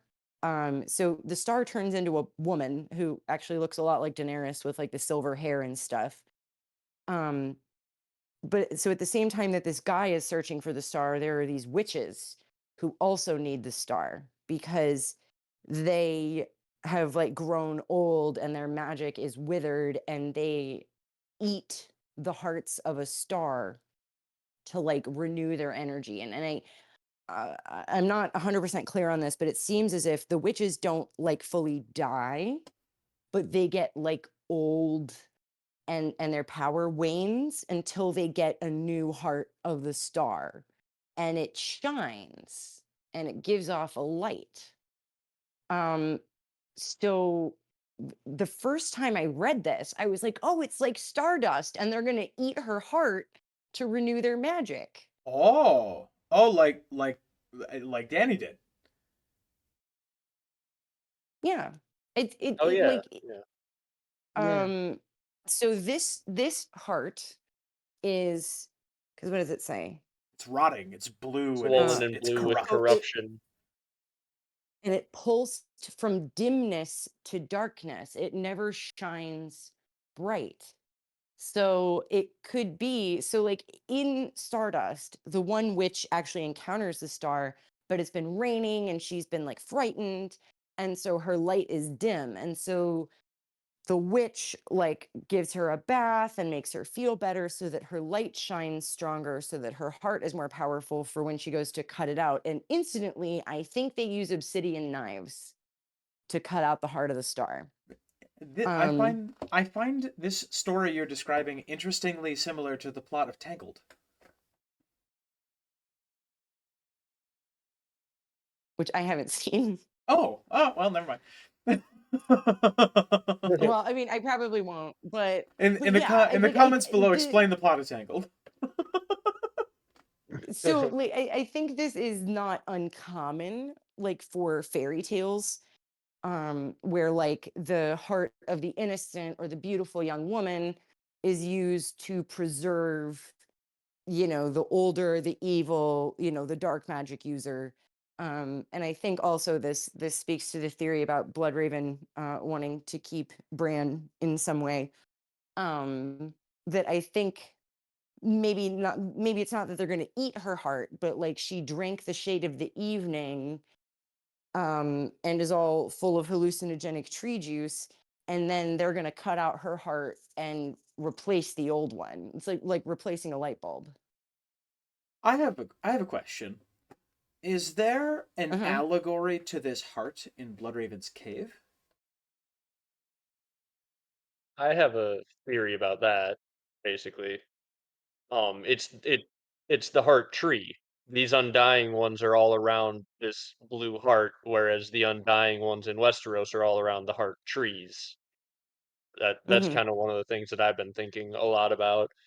Um, like my take on this whole passage is the others are constantly described as shadows, and they're pale like white shadows, whereas these are described as nothing more than blue shadows, and they're trapped around this still beating, rotting heart, whereas the bodies that I think might cast the shadows that are the others are all strapped up to these corrupt old heart trees. So it's a mirror of the others, if not like directly the same type of magic going on there, in my opinion. Well, and I think it also might be like maybe Danny can see it because she's had the shade of the evening, that Bloodraven's cave is dim and we're not given, I mean, other than it being like just super creepy, we're not given this kind of detailed description. So given that the shade of the evening trees have the blue leaves, um, maybe it is a red heart under the heart tree. Yeah, or it's like, yeah, it's literally like if you had eaten enough hallucinogens, instead of seeing the green seers around a heart tree, you would literally be tripping and seeing them around an actual heart. Hmm. That makes sense. Um, and And that's why, and we'll yeah. Yeah, and we'll get to it here, but like Danny obviously goes on to burn these figures, and Drogon tears at the heart, and I think that might be part of what Danny's like point in later in the story is going to be, is burning the heart tree network, and Drogon is going to have a big role in that. So like I think all of this could kind of be foreshadowing of her end game of burning the heart trees, Oh, and therefore freeing all of the people strapped to them forever, in the same way that I think she frees the Undying here in a minute. And enslaving them to the volcano magic instead. One final note on this. Yay, Scientology. I find this sentence very interesting. One spoke with the timbre of a child. Yeah. Bran? That is Yeah, exactly. Yeah. Or it could be Bran? Bran, or it could be a child, and it's like the children of the forest. right. Either Leaf? one, yeah. Leaf? What you up There to? can always be more fairies. Oh, in the singing. You can fit so many fairies in this bad boy.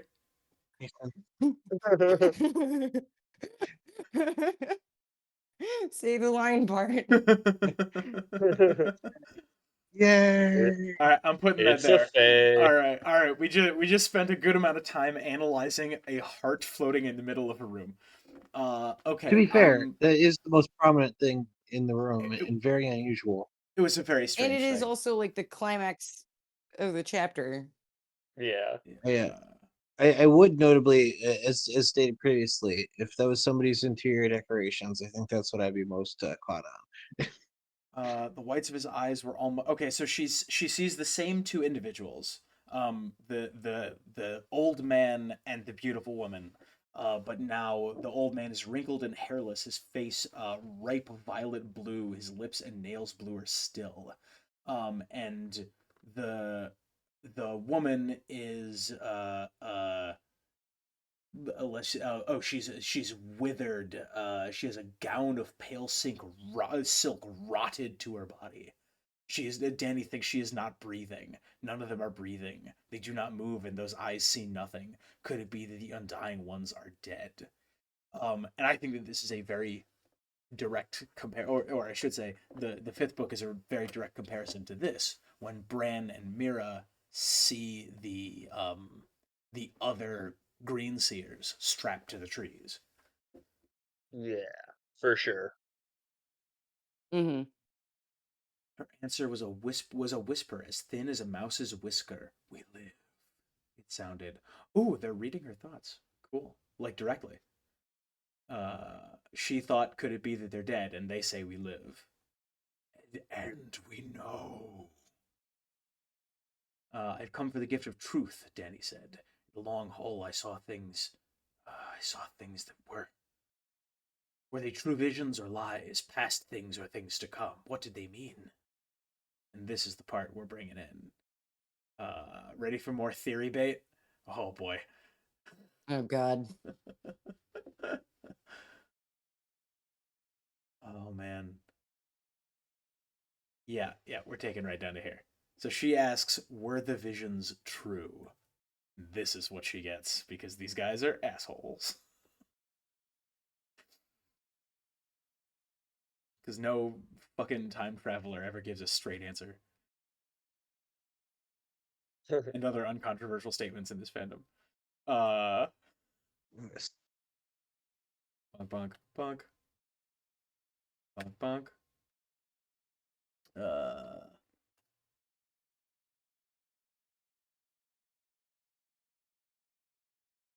Oh my god, y'all ready for the worst theory bait in this entire fandom? Oh my god, I'm so excited.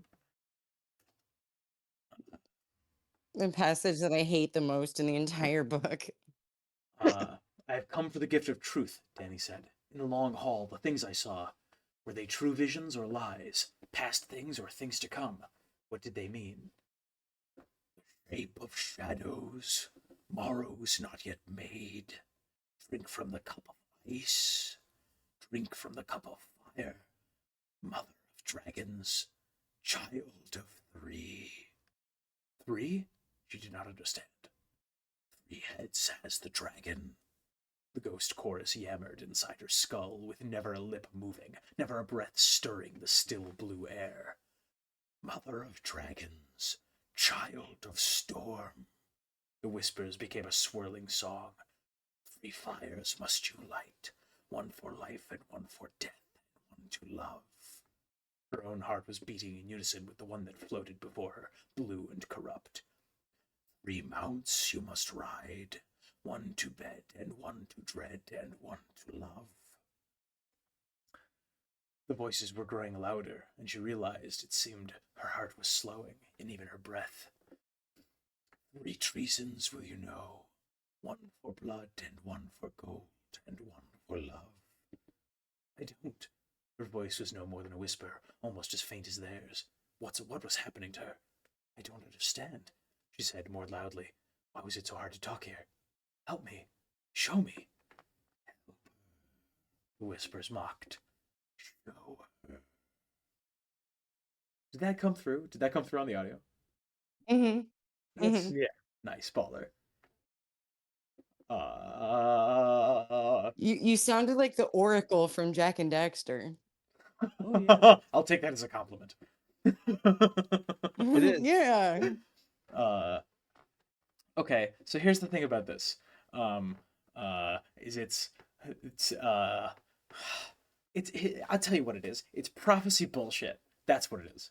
It's prophecy bullshit, and I hate prophecy bullshit. Okay, I like metaphorical You also- images because at least then, when it's misinterpreted by the person who sees it. These are intentionally misleading, George, and you know that. You motherfucker! Yeah. You better finish these books because I want to know what the fuck this means. Well,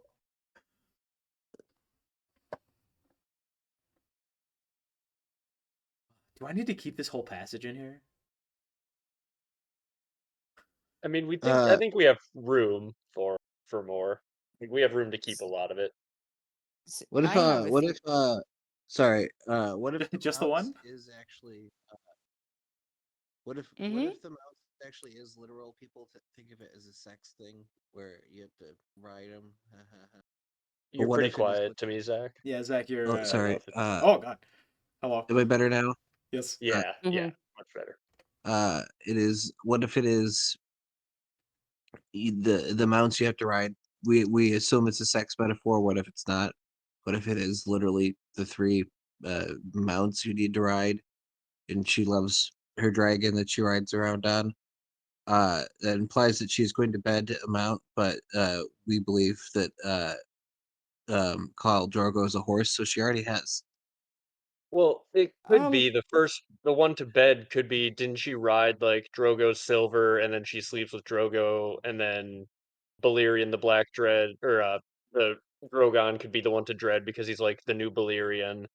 And then Ooh, yeah, Ooh, that what if yeah. yeah. Jon Snow just gives her a horse and then she rides one to love because she loves Jon Snow oh by yeah, the end, right? she's given a horse as a gift of love, or something of Yeah. that sort. Yeah. Another mount, Or or maybe she Ghost, gets or she really cool rides on card. Ghost's back at some point. I've heard that Oh yeah, theorized.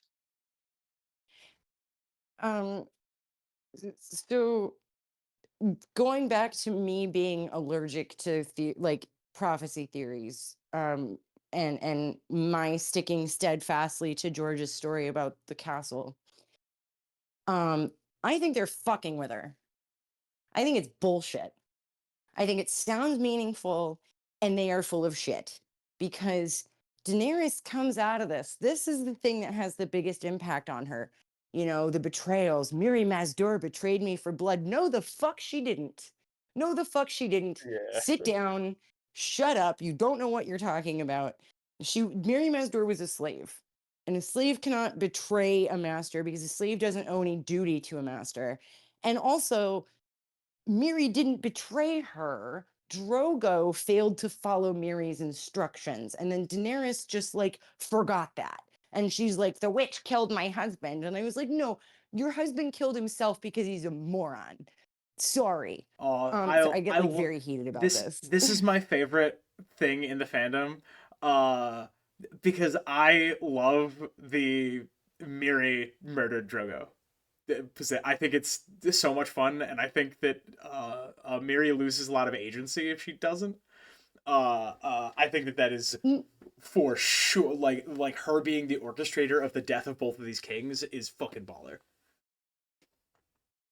Well, so what I took away from that story, and what a lot of Danny stands, I think, fail to see, is that we are shown step by step, that Miri gives him a special potion and a special paste And she says, you can't drink any milk of the poppy or any alcohol because it'll mess with the potion, and you can't remove the paste.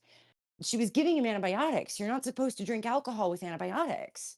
And so what does Drogo turn around and do? He swigs milk of the poppy and alcohol and takes off the paste and has the eunuchs rub mud in his wound. So later, when the infection was too bad for her to cure, that was Drogo's fault. He didn't follow Miri's instructions. And so, yeah, after that, when Dany is behaving like a spoiled brat and commanding her slave to save him, at that point, Miri Mazdur did some fucked up black magic shit. But initially, no. Drogo was going to die of that infection because he didn't follow the doctor's advice and drank alcohol with his antibiotics, period. It's right there on the page. And like, it's not denying Miri Mazdur her agency, because then when she's faced with that decision, she does decide, okay, this is what you want, this is what we're going to do. Well, yeah, You but know, then I'll give him life and turn him into a vegetable. then like the like I don't, how best to phrase, then the heroic act that Miri is like so proud of at the in her speech in the show in episode 10 of the show is just like causing an abortion, right? That's the act that she's so proud of. Well, She has done like all she has done is like kill a teenager's kid, which is less how to phrase like magically interesting and It, less like character interesting. it's also well, less politically impactful. That's very true. no, there's something really interesting that happens, is that they travel during that time. So when Miri first tends to Drogo's wound, Daenerys has taken these women in as her slaves and promised them her protection. So Miri gives him the medicine and the instructions. By the time Drogo is dying of his infection, days have passed. And if you read the description of Miri, she's been left to walk at the rear. Her feet are bloody. She's been physically abused over these days. Daenerys didn't save her from shit. And so at that point, yeah, you know, the spoiled princess is behaving like a spoiled princess. And yeah, now Miri turns him into a vegetable. But I think it's because of what happened over those days that Daenerys was like, I'm taking you in and I'm saving you and you're under my protection now. And like, you know, you should all be grateful to me, and like fix my husband, even though he didn't listen to you. And his men, you know, continued to hurt you, even though you were under my protection. Yeah. And I think it tells us a lot about Daenerys's character that she can't see any of that. I think that also paints Miri as I don't know. I don't know. I don't know how to phrase other than like not a a a, a character who is a who affects change in an opportunistic fashion without much impact. She is a vengeful character, not an impactful character. If that's all she did. Hey, But I don't we should see it. probably I tap guess out of this debate because we have That all is sorts true. of conspiracy. We do Yeah. have a okay, lot more conspiracy to get through today, and it is 1:09 a.m. I just want Yes. to clarify something, because I think my fundamental point was misunderstood. When I said a slave can't betray a master, I don't mean because they have to be obedient. I mean the opposite. I mean, we swear allegiance. We choose to be loyal to someone. And so for a master to claim that a slave betrayed them is bullshit. Oh, I because agree. like it Yeah, I because get a what you're saying slave there. yeah, a slave never swears allegiance. Miri Mazdur never swore allegiance to Daenerys. So to say that Miri Mazdur betrayed her is fucking bullshit. I It's agree. like that. It's like that one country, is it Germany, where they like don't ever punish you. It's not illegal to try break out of prison because they're like, well, yeah, freaking obviously you're gonna try break out of prison. In the same way, it's not a betrayal if a slave tries to disobey the master because obviously, Yeah, like, Right. obviously it would. Right. And so like it it's doesn't fit as one to of the betrayals, right? right. Yeah, Is And what you're so saying. to me what what the overall prophecy is doing is making Danny crazy. Because then well, yeah, she's looking over her shoulder at Jorah, at Brown Ben Plum, and Mary betrayed me for blood, and you betrayed me for gold, because Jorah wasn't in it for the gold. Jorah wanted to go home. yeah. He Yeah, wanted to So go it home and he was a stimp. right. that is what So prophecy does all the time too. Is it Yeah, just it's, makes all characters insane if they and pretty believe much in it. anytime Danny is confident she understands the prophecy, she's wrong about it. right. And so I think with this, because she says she wants the truth, and they've been giving her the opposite of what she wants this whole time. I think all of this, the the three mounts and the three betrayals, I think it's all bullshit. Um, Or it's so nebulous that it could be anything. I think that I think is one of my favorite interpretations of prophecy. Is that any prophecy and fortune telling, if it is phrased like this, it is everything, right? It's anything and everything. Uh, uh, right? Like, three treasons will you know, once for blood and once for gold and once for love. If you put that in front of any human being on planet Earth, and they would be able to map it to things that have already happened. These things will be true in retrospect because they suck, because they're shitty prophecies. Yeah, I just got a very funny image of like those TikTok videos where there's someone like pulling from a deck of tarot cards. It's like, oh, you're gonna have this happen, and then oh, you're gonna have this happen, given out to the wide audience of like literally anyone who comes across the video. And I'm just imagining like the House of the Undying people under the deck, like shuffling their tarot cards. You're gonna have three these treasons, these one motherfuckers, for blood, one for gold. these Like, motherfuckers Yeah. are just cold reading her. I bet they use these lines on everybody yeah. who comes in here. Yeah. That Well, is and very funny. at the end it says that they're laughing at her Yeah. and mocking her. Okay. Oh god. Okay, we have visions. Okay, we're almost done. We're almost done. I promise. We are close, yeah. Very close. This is. Oh no, I accidentally bolded. Control A B. Nice. Uh. Oh no, that's not it. Control Z. Bump, bump. Boop, boop. Oh my god, will you please? Warrior, save me. Please be. And I'm sorry for This. getting all worked up about the Danny thing. I've been arguing with people about this for like 7 years, and No, it makes me feel a little gaslit when I'm like, no, those words are on the page. For whatever yes, it's worth, uh, I am loath to dispute anyone else's position on that sort of thing in this story, because uh, uh, uh, I always tend to craft the story in the way that I think is the coolest. Uh, and I am more than willing to accept that sometimes that's just wrong. Well, and the show I changed it. And I think that's the thing. Most people saw the show more recently than they like read all the way through the first book and like actually did a detailed read of that chapter.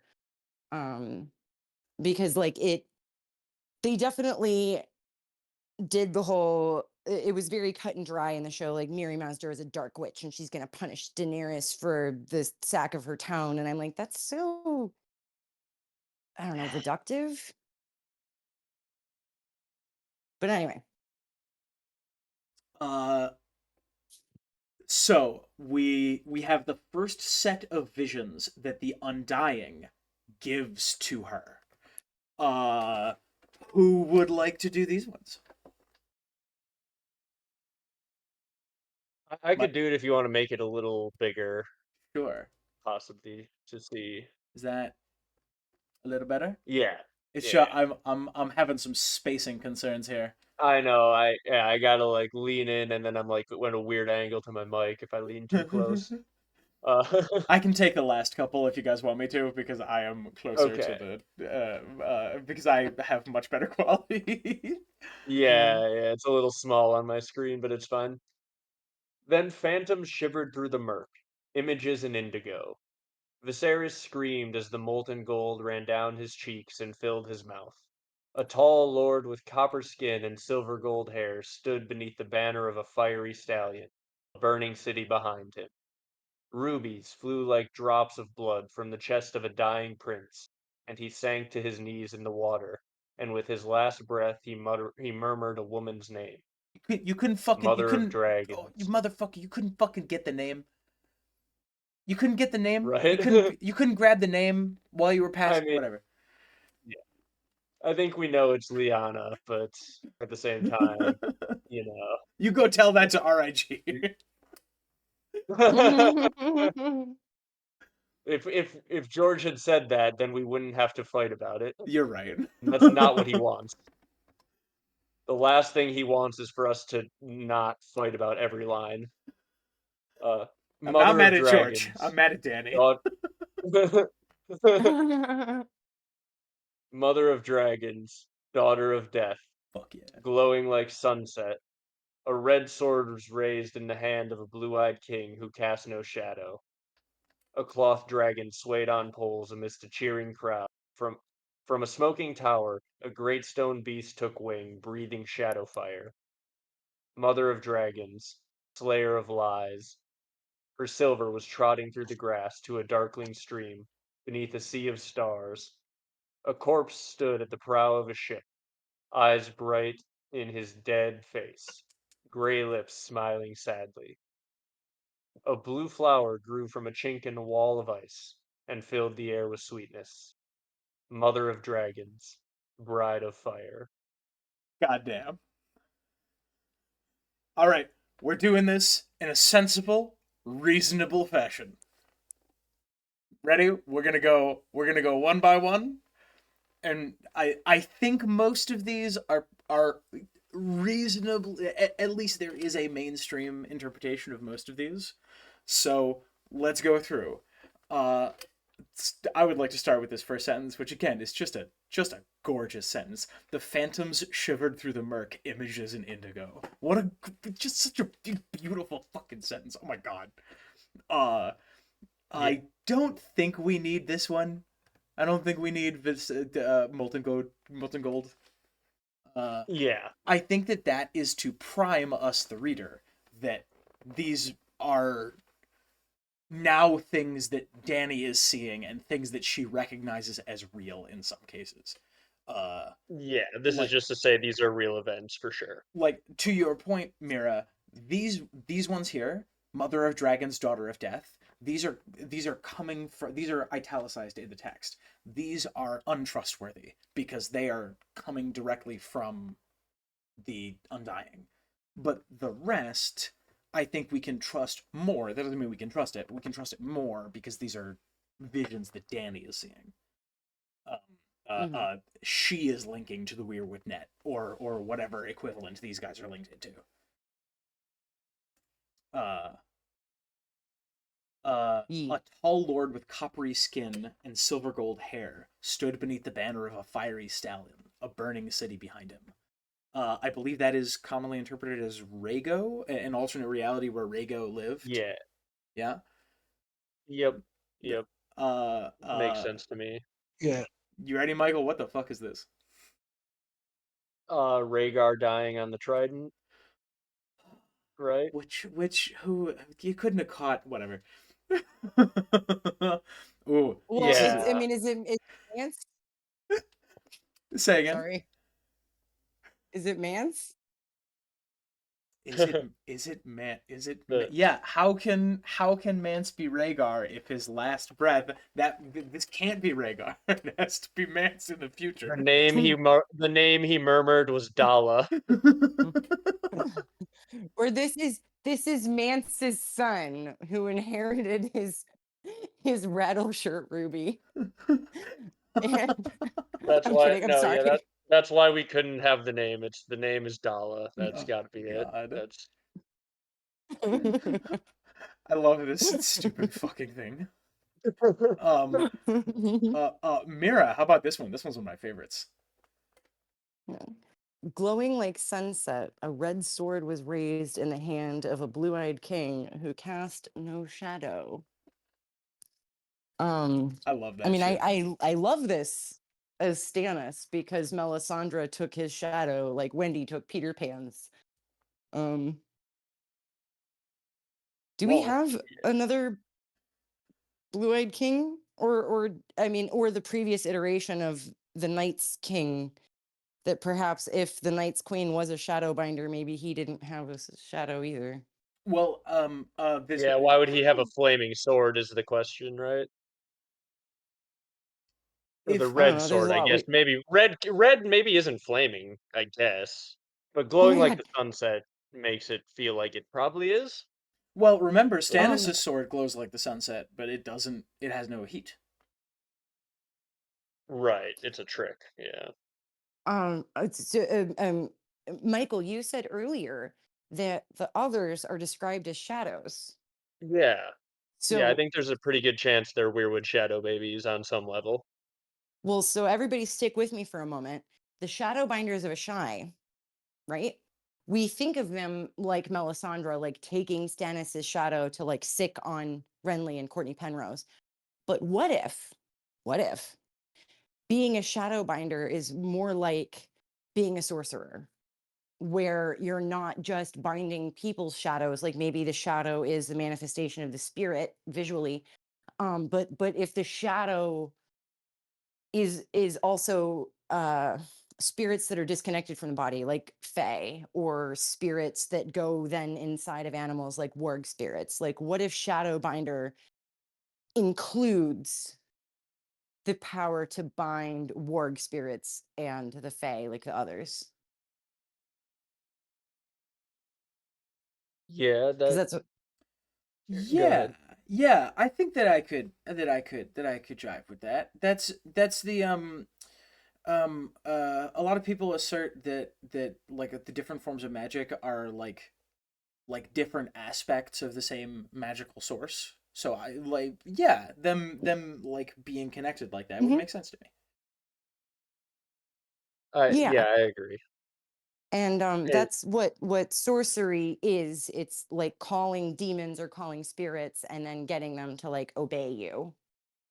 Um, and that's, I think, why we see death and like some element of blood and human sacrifice in every type of quote real magic throughout Planetos. And now I'll be quiet. Yeah. yeah, Oh I think god. this is How most dare you likely talk about Stannis. Game of But Thrones theories in this Game of Thrones video? Yeah, I'm impressed that you can still process Game of Thrones theories. I'm gonna be real. This Don't is Zach, this stay with me. We got like 4 paragraphs we're so left. I close. promise. We're almost done. Zach, Cloth Dragon, who is? the cloth dragon is so if you ever seen like the Coraline movie, the other universe where they have buttons as eyes, so there's an actual cloth Daenerys out there. She just needs to go to the Coraline universe. Uh Exactly the correct. cloth Everybody dragon win. is We're Wait, all Zach, are you fading alleging fast here. that Button-eyed Daenerys is the one who emerges from the House of the Undying? oh yes, but Button Eye Daenerys comes out, nobody's just like giving her a good long look. There's really purple buttons, so people are like, yeah, that seems right. I Uh need the button I eye think the cloth Joe. dragon kinda has to be Aegon and Yeah. Varys. That's the one that's the most clear. Yep. Is that a second Neil Gaiman reference? Yeah. I don't know. I was just I Yep. stopped paying attention because I started humming Cotton Eye Joe, but like Button Eye Joe. Neil Gaiman wrote Cotton Eye Joe for Rednecks. Actually, he was the songwriter on that one. Oh boy. Oh, all right, everybody, keep it together. Michael, Smoking Tower, Great Stone Beast, Breathing Shadow Fire. What the hell is that? Yeah. This is a Well, tough one. Drogon's flames are black, so it's possible that it could be Drogon later on, but I don't know. I What is like the it. Smoking Tower, the Great Stone Beast? I don't I know, man. I like it. A lot of people interpret this as Shireen. Um uh uh uh Shireen being burned. In this For interpretation, she is, burning, yeah. yeah, she's burned inside, right? She's locked in a tower Rapunzel style and is burned inside the tower instead of at the stake. Um and that causes the grayscale to be released. Um uh uh Okay. but this one, I whatever this is, it's not happened yet. This is a Right. weird Yeah. one to me. Her silver was trotting through the grass to a darkling scream beneath a sea of stars. Oh, this is just her and Drogo's wedding night, Yeah. right? Okay. Back to the past. Mira, talk to me about this one. Actually, I'm gonna send this one to Zach, and then if you do you want the blue flower? Yeah, I'll take either one. Okay. Then Zach, I got some Euron shit for you. Okay. I'm always happy with your own shit. A corpse stood at the prow of a ship, eyes bright in his dead face, gray lips smiling sadly. That word sadly, that one's weird to me. Tell me what that means. He's smiling. He's got that like wistful smile on, right? Okay. It's like smile when you hear somebody sing Brandy or Fangirl, but you relate to the lyrics a little too much.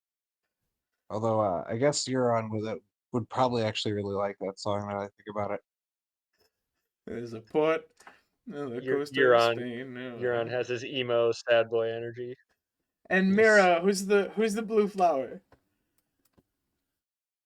Or maybe what's the blue Well, flower? I don't so know.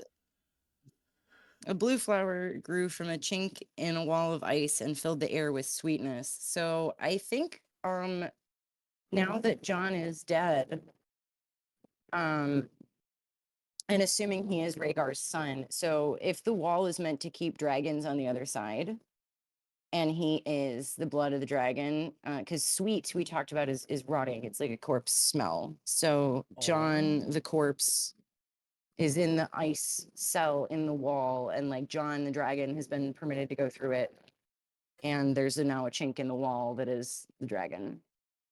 The end. I love it. Unironically, I think it fantastic. Ah. Yay. You know what? Why don't you go up there. Yeah, that's fine. Whatever. Doesn't matter. None of this matters. I've gone insane. Zach's about to fall asleep. Nothing else matters. Nothing I'm else not asleep matters. yet. I didn't say Zach's falling asleep. I I just said had Zach's that. about to fall asleep. That's true. I've had a couple close calls and they're getting closer. Just like that weird shuffling thing that was following Daenerys, which we're never going to talk about again. Yeah. Okay, there we go, and then there we go. Got to make it look nice. Okay, faster. Yeah. Okay. Okay, here we go. I got these ones. Yep, and I think that these are the last divisions. I think this is it.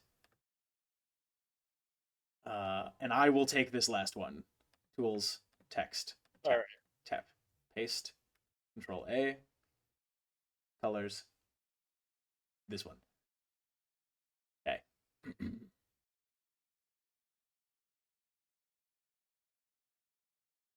Faster and faster the visions came, one after the other, until it seemed as if the very air had come alive. Shadows whirled and danced inside a tent, boneless and terrible. A little girl ran barefoot toward a big house with a red door. Mazdur shrieked in the flames, a dragon bursting from her brow. Behind a silver horse, the bloody corpse of a naked man bounced and dragged. A white lion ran through the grass taller than a man. Beneath the mother of mountains, a line of naked crones crept from a lake and knelt shivering before her, their grey heads bowed. 10,000 slaves lifted their blood-stained hands as she raced by on her silver, riding like the wind. Mother, they cried. Mother, mother. They were reaching for her, touching her, tugging at her cloak, the hem of her skirt, her foot, her leg, her breast. They wanted her, needed her, the fire, the life. Dany gasped and opened her arms to give herself to them. Bunk, bunk, bunk, bunk, bunk. Don't do LSD in a haunted house. Yeah, If you come doesn't to go this channel well. for general advice, Yeah, I would advise going into the haunted house pretty sober. Is you want to get a run and show of what the haunted house has in store for you before you start adding drugs to the mix. Oh boy, we're gonna have some spacing issues again. You know what? Control A. That's never happened before. There it is. If you just make it slightly smaller than all the rest so that everyone watching hates you, then it fits. Yeah. Bonk. There it is. Perfect. Look how well all that fits. There we go. Perfect. But then black wings buffeted her around the head, and a scream of fury cut the indigo air. And suddenly the visions were gone, ripped away, and Dany's gasp turned to horror. The Undying were all around her, blue and cold, whispering as they reached for her, pulling, stroking, tugging at her clothes, touching her with their dry, cold hands, twining their fingers through her hair. All the strength had left her limbs. She could not move. Even her heart had ceased to beat. She felt a hand on her bare breast, twisting her nipple. Teeth found the soft skin of her throat. A mouth descended on one eye, licking, sucking, biting. Then indigo turned to orange, and whispers turned to screams. Her heart was pounding, racing. The hands and mouths were gone. Heat washed over her skin, and Dany blinked at the sudden glare. Perched above her, the dragon spread his wings and tore at the terrible dark heart, ripping the rotten flesh to ribbons. When his head snapped forward, fire flew from his open jaws, bright and hot. She could hear the shrieks of the Undying as they burned, their high, thin, papery voices crying out in tongues long dead. Their flesh was crumbling. Their flesh was crumbling parchment, their bones dry wood soaked in tallow. They danced as the flames consumed them. They staggered and writhed and spun and raised blazing hands on high, their fingers bright as torches. Fuck it. We finish it out. Dany pushed herself to her feet and bowled through them. They were as light as air, no more than husks, and they fell at a touch. The whole room was ablaze by the time she reached the door. Drogon, she called, and he flew to her through the fire. Outside, a long, dim passageway stretched serpentine before her, lit by the flickering orange glare from behind. Dany ran, searching for a door to her right, a door to her left, any door, but there was nothing, only twisty stone walls, and a floor that seemed to move slowly under her feet, writhing as if to trip her. She kept her feet and ran faster, and suddenly the doors were ahead of her, a door like an open mouth. When she spilled out into the sun, the bright light made her stumble. Pyat Pree was gibbering in some unknown tongue and hopping from one foot to the other. When Dany looked behind her, she saw the thin tendrils of smoke forcing their way through the cracks in the ancient stone walls of the Palace of Dust and rising from the black tiles of the roof. Howling curses, Pyat Pree drew a knife and danced toward her, but Drogon flew at his face.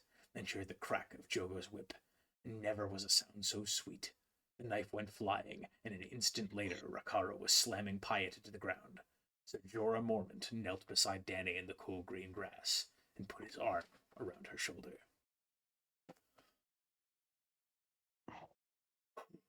Yeah. So a couple things that I noticed right away. Obviously, I mentioned earlier Miri Mazdur with the dragon bursting forth from her brow. I think she went into a dragon. Um, Pyat Pree only gets mad once she burns his house down and his place of work and his place of Proving worship. once again that he did nothing wrong. Did nothing Yeah, I agree.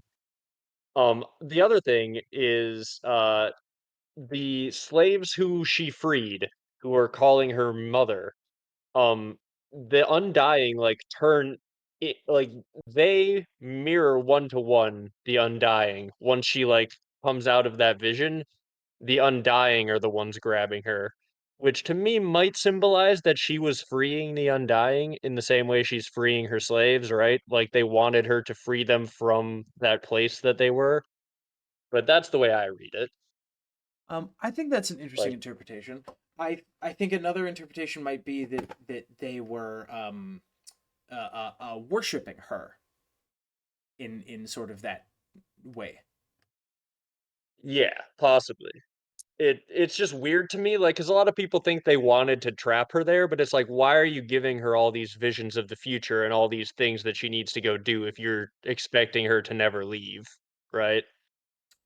I think that they weren't expecting the dragon, which seems like poor planning on their part. I think they were though. I think they knew they brought someone in with the dragon specifically to free them from this undying that they're trapped in, because they're trapped around the heart, and Drogon is the only thing that can free them. They've finally had someone come into the House of the Undying who could free them. Well, I like Zach's point earlier of, you know, a one in, one out policy. So they want to leave and they want to trap her there. But I also like the idea that there's more than one force at work. Um, Much like, you know, what we see in Bloodraven's cave. Yeah. Um, so If Bloodraven steals Bran's body, I will say it's more points towards the idea that they were trying to steal Dany's life force as well. But as I read it now, I think they wanted to be freed from their undying in the same way that some of these bodies, like of the past Green Seers, might want out of this like eternal darkness in a cave. Like I think that might be part of what Bran is being set up to do is free them from this thing. Like I think the Weirwood net might get destroyed in the same way the House of the Undying is destroyed here. yeah. I mean, I've thought about the idea that like Bloodraven is going to warg Hodor. So like Bran stays as the next three-eyed crow and Bloodraven gets a new body and gets to leave. A Got healthy, this Sick strong, shiny man. new large body. body. But but Yeah. Yeah. Hodor Dixon holds the style, door, baby. so I think But Hodor doesn't get to leave. well, I hate the show and it's not canon. I think George has said hold the door will be. I think the way he phrased it was it will be more like holding a pass with a sword or something at one point, but I think hold the Yeah. door is a thing that's happening. Well, and much like the Undying were unsuccessful in whatever they were trying to do, you know, I think Hold the Door is gonna. I think that is going to be the result of whatever tragedy befalls, you know, Bran and friends in his escape attempt. You know, it could be Bloodraven wanting to warg Hodor and then trap Bran there, and that gets thwarted maybe by Summer in the same way that Drogon thwarted Oh, the Undying. that's a good take. I like that take. That'd Yee. be interesting. Actually, I like that take a lot. That's a very good um that would be a very good parallel between these two things because the Undying absolutely would have been successful if Drogon hadn't been here and been knowledgeable enough about the situation to fuck him up. Mm-hmm. Yeah, How did that happen? How yeah. did that happen? How did they not expect the dragon to light them on fire? I still fully think they did, personally. Like that's the thing that makes the by far the most sense to me is that they're sick of this life trapped around this heart and it's time to go. And the dragon's the first exit point that they've ever had, which is why they wanted Danny to come in there in the first place. Hmm. Like I That's an think George thinks immortality is a trap, and I don't think he's got these immortal figures who are happy about it. The hall is awash in gloom, right? Yeah, I It's think not a that's a happy possibility. place. Is there that whole bit about the dragons being reborn and magic coming back into the world a little bit? Or is that just in the show? Yeah. No, No, that's that's a thing. That's real. heavily stated. Yeah, I think it's Eamon even who says it. With that in mind, I think it's probably more likely that you are an immortal being. Suppose you have been here for 1,000 years, stuck to this chair, and you have felt the power in the world slowly waning over the last 300 years or so. Um, why would you want to kill yourself now when the first hint of hope of your powers coming back has just walked into the world? Why would you want to kill yourself now? I don't know that Why, they why would you why would necessarily you have why would you any want to hope of their become own powers. unalived? Sorry, YouTube. I I don't know that they have any hope of their own powers coming back, but it's also just like in my reading of it, it's they're just so sick of having like it's that they're bored with their own immortality, right? Like they've done the things that they are capable of doing in their position at this point, and now there's just like, okay. And also, it feels to me like the warlocks are just kinda sitting there sapping powers off of them. They don't get any of the benefit of this. It's the warlocks who get to do their magic tricks, sapping the power from the Undying. Interesting. Sort of like the past Greenseers don't really have any agency from the looks of it. It's like the current one maybe, but most of the bodies that are stuck there don't seem to be doing much. Well, and I saw it as more of a gamble. Um, that if I was seeing this earlier in House of the Dragon, like Daemon is able to get Caraxes to breathe fire without saying Dracarys. That they are like fully melded together, and so this is part of the theory that's going to be forthcoming, that like the three heads of the dragon, the later generation of dragon riders aren't fully bonded. That's why like Arya couldn't control Balerion. That's why Daenerys couldn't control Drogon when she flies off at the end of the fifth book.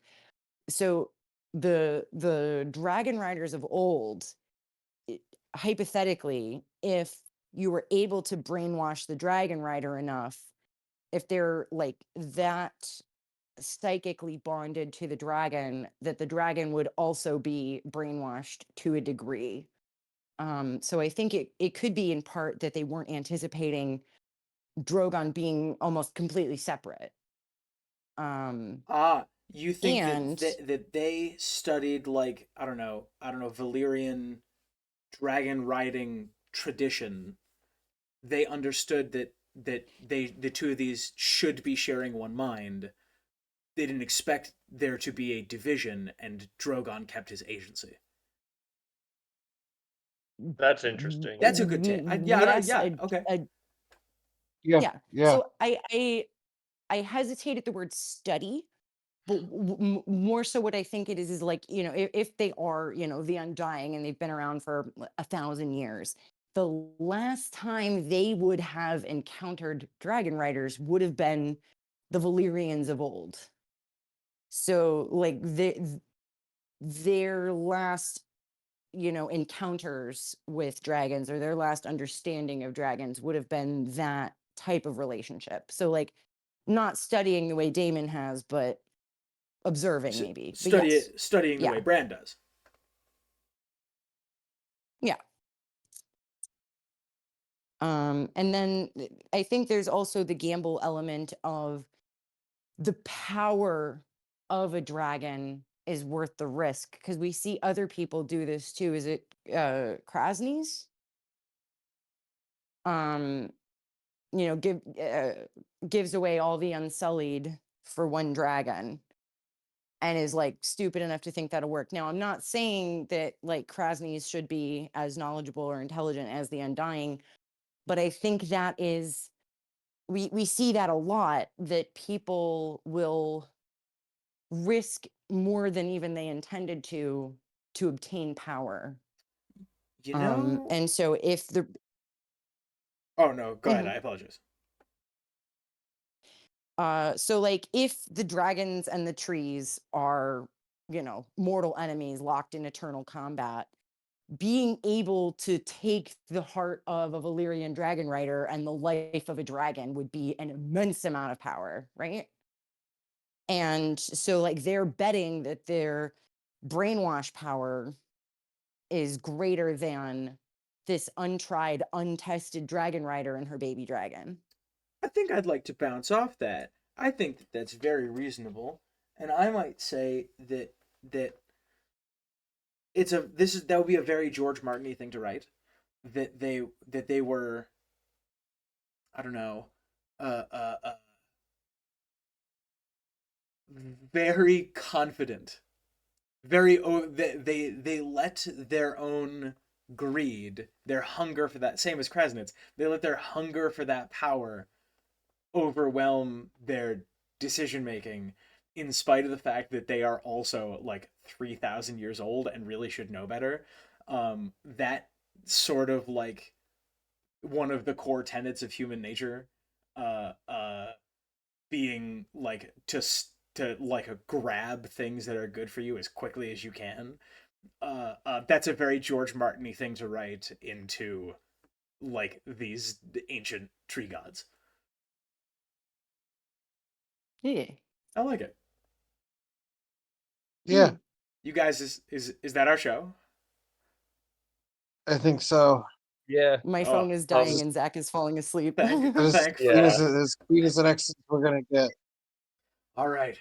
The Okay, you only guys, we did every single thing in the House of the Undying. If you like this sort of thing, please tell us, because if you don't, we're just not going to worry about keeping the inappropriate jokes out. Can I can I can I end on one joke slash weird a thought, Tom? Yeah. The House of the Undying is Hotel California. On a dark desert highway, wind in my hair. It's on a dark desert highway, and you can check out anytime you like, but you can never leave. Welcome to the hotel overlook, yeah. Where are the pretty boys that she calls friends? Who are those? Whomst? The pretty boys that The she calls worm, friends. Oh, that's the worm guy. The the worm, Unsullied. the worm guy. Danny won't love you if you're a worm, but you can still be friends. Danny won't love you if you're. Good night, everybody. Everybody say goodbye. Bye. Bye.